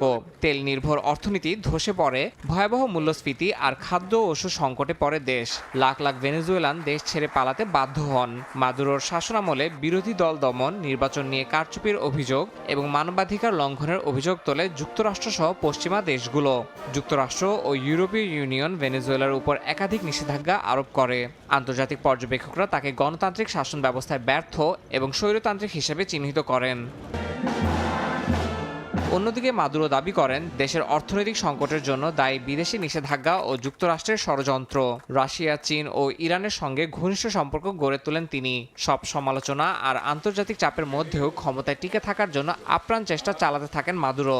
সমর্থকদের কাছে তিনি সাবেক প্রেসিডেন্ট চ্যাভেজের বিপ্লবের ধারক, আর সমালোচকদের চোখে তিনি একজন কর্তৃত্ববাদী শাসক। লাতিন আমেরিকার রাজনীতিতে নিকোলাস মাদুরো এক প্রভাবশালী কিন্তু বিতর্কিত নাম, যার শাসন ভেনেজুয়েলাকে নিয়ে গেছে ইতিহাসের সবচেয়ে কঠিন সময়গুলোর একটিতে। ইয়াসিন মোহাম্মদ জিসান, সময় সংবাদ। ইরানে চলমান অর্থনৈতিক মন্দার পেছনে শত্রুপক্ষের হাত রয়েছে মন্তব্য করেছেন দেশটির সর্বোচ্চ নেতা আয়াতুল্লাহ আলী খামেনি। বলেন, বর্তমান পরিস্থিতি বিবেচনায় ব্যবসায়ীদের অর্থনৈতিক অভিযোগ যৌক্তিক, তাই বলে সহিংসতা মেনে নেবে না ইরান সরকার। এদিকে মার্কিন প্রেসিডেন্ট ডোনাল্ড ট্রাম্পের হস্তক্ষেপের হুঁশিয়ারিকে বেপরোয়া ও বিপজ্জনক আখ্যা দিয়ে তীব্র নিন্দা জানিয়েছেন ইরানের পররাষ্ট্রমন্ত্রী আব্বাস আরাকচি। রিয়ালের দরপতন নিয়ে ইরানের বাসিন্দাদের মধ্যে ক্ষোভ বেড়েই চলেছে। পাল্লা দিয়ে বাড়ছে বিক্ষোভের তীব্রতা। বেশ কয়েকজন হতাহতের ঘটনাও ঘটেছে। এতে বিক্ষোভকারীদের পক্ষ নিয়ে তেহরানকে হুঁশিয়ারি দেন মার্কিন প্রেসিডেন্ট ডোনাল্ড ট্রাম্প। বলেন, শান্তিপূর্ণ বিক্ষোভকারীদের উপর সামরিক হামলা হলে হস্তক্ষেপ করবে যুক্তরাষ্ট্র। তার এই মন্তব্যের তীব্র নিন্দা জানায় পেজিশকিয়ান প্রশাসন। দেশটির পররাষ্ট্রমন্ত্রী আব্বাস আরাকচি এ ধরনের হুঁশিয়ারিকে বেপরোয়া ও বিপজ্জনক বলে আখ্যা দেন। বলেন, ইরান তাদের অভ্যন্তরীণ বিষয়ে কোনো হস্তক্ষেপ মেনে নেবে না। হামলার জবাবে ইরানের সশস্ত্র বাহিনী প্রস্তুত বলেও জানান তিনি। এদিকে বিক্ষোভ শুরুর পর প্রথমবারের মতো এই বিষয়ে কথা বলেছেন দেশটির সর্বোচ্চ নেতা আয়াতুল্লাহ আলী খামেনি। স্থানীয় সময় শনিবার টেলিভিশনে দেয়া একটি ভিডিও বার্তায় বলেন, মুদ্রা বাজারের এই অস্থিরতা স্বাভাবিক নয়, এর পেছনে শত্রুপক্ষের পরিকল্পিত ভূমিকা রয়েছে বলে মন্তব্য করেন তিনি। বিক্ষোভকারীদের উদ্দেশ্যে ইরানের সর্বোচ্চ নেতা বলেন, আন্দোলনরত ব্যবসায়ীদের অভিযোগ যৌক্তিক। রিয়ালের দ্রুত অবমূল্যায়নে ব্যবসা অচল হয়ে পড়েছে বলেও স্বীকার করেন তিনি। সমস্যা সমাধানে কাজ চলছে বলেও জানান খামেনি। খামেনি উল্লেখ করেন, প্রতিবাদ আর সহিংসতা এক নয়। শান্তিপূর্ণ আন্দোলনকারীদের সঙ্গে আলোচনা করা হবে জানিয়ে তিনি দাঙ্গাকারীদের ছাড় দেয়া হবে না বলে হুঁশিয়ারি দেন। তার ভাষায়, কিছু উস্কানিদাতা গোষ্ঠী শান্তিপূর্ণ প্রতিবাদকে অস্থিরতায় রূপ দেওয়ার চেষ্টা করছে। সরকার পরিস্থিতি সামাল দিতে কাজ করছে বলেও জানান তিনি। সাদিয়া তাসনিম, সময় সংবাদ।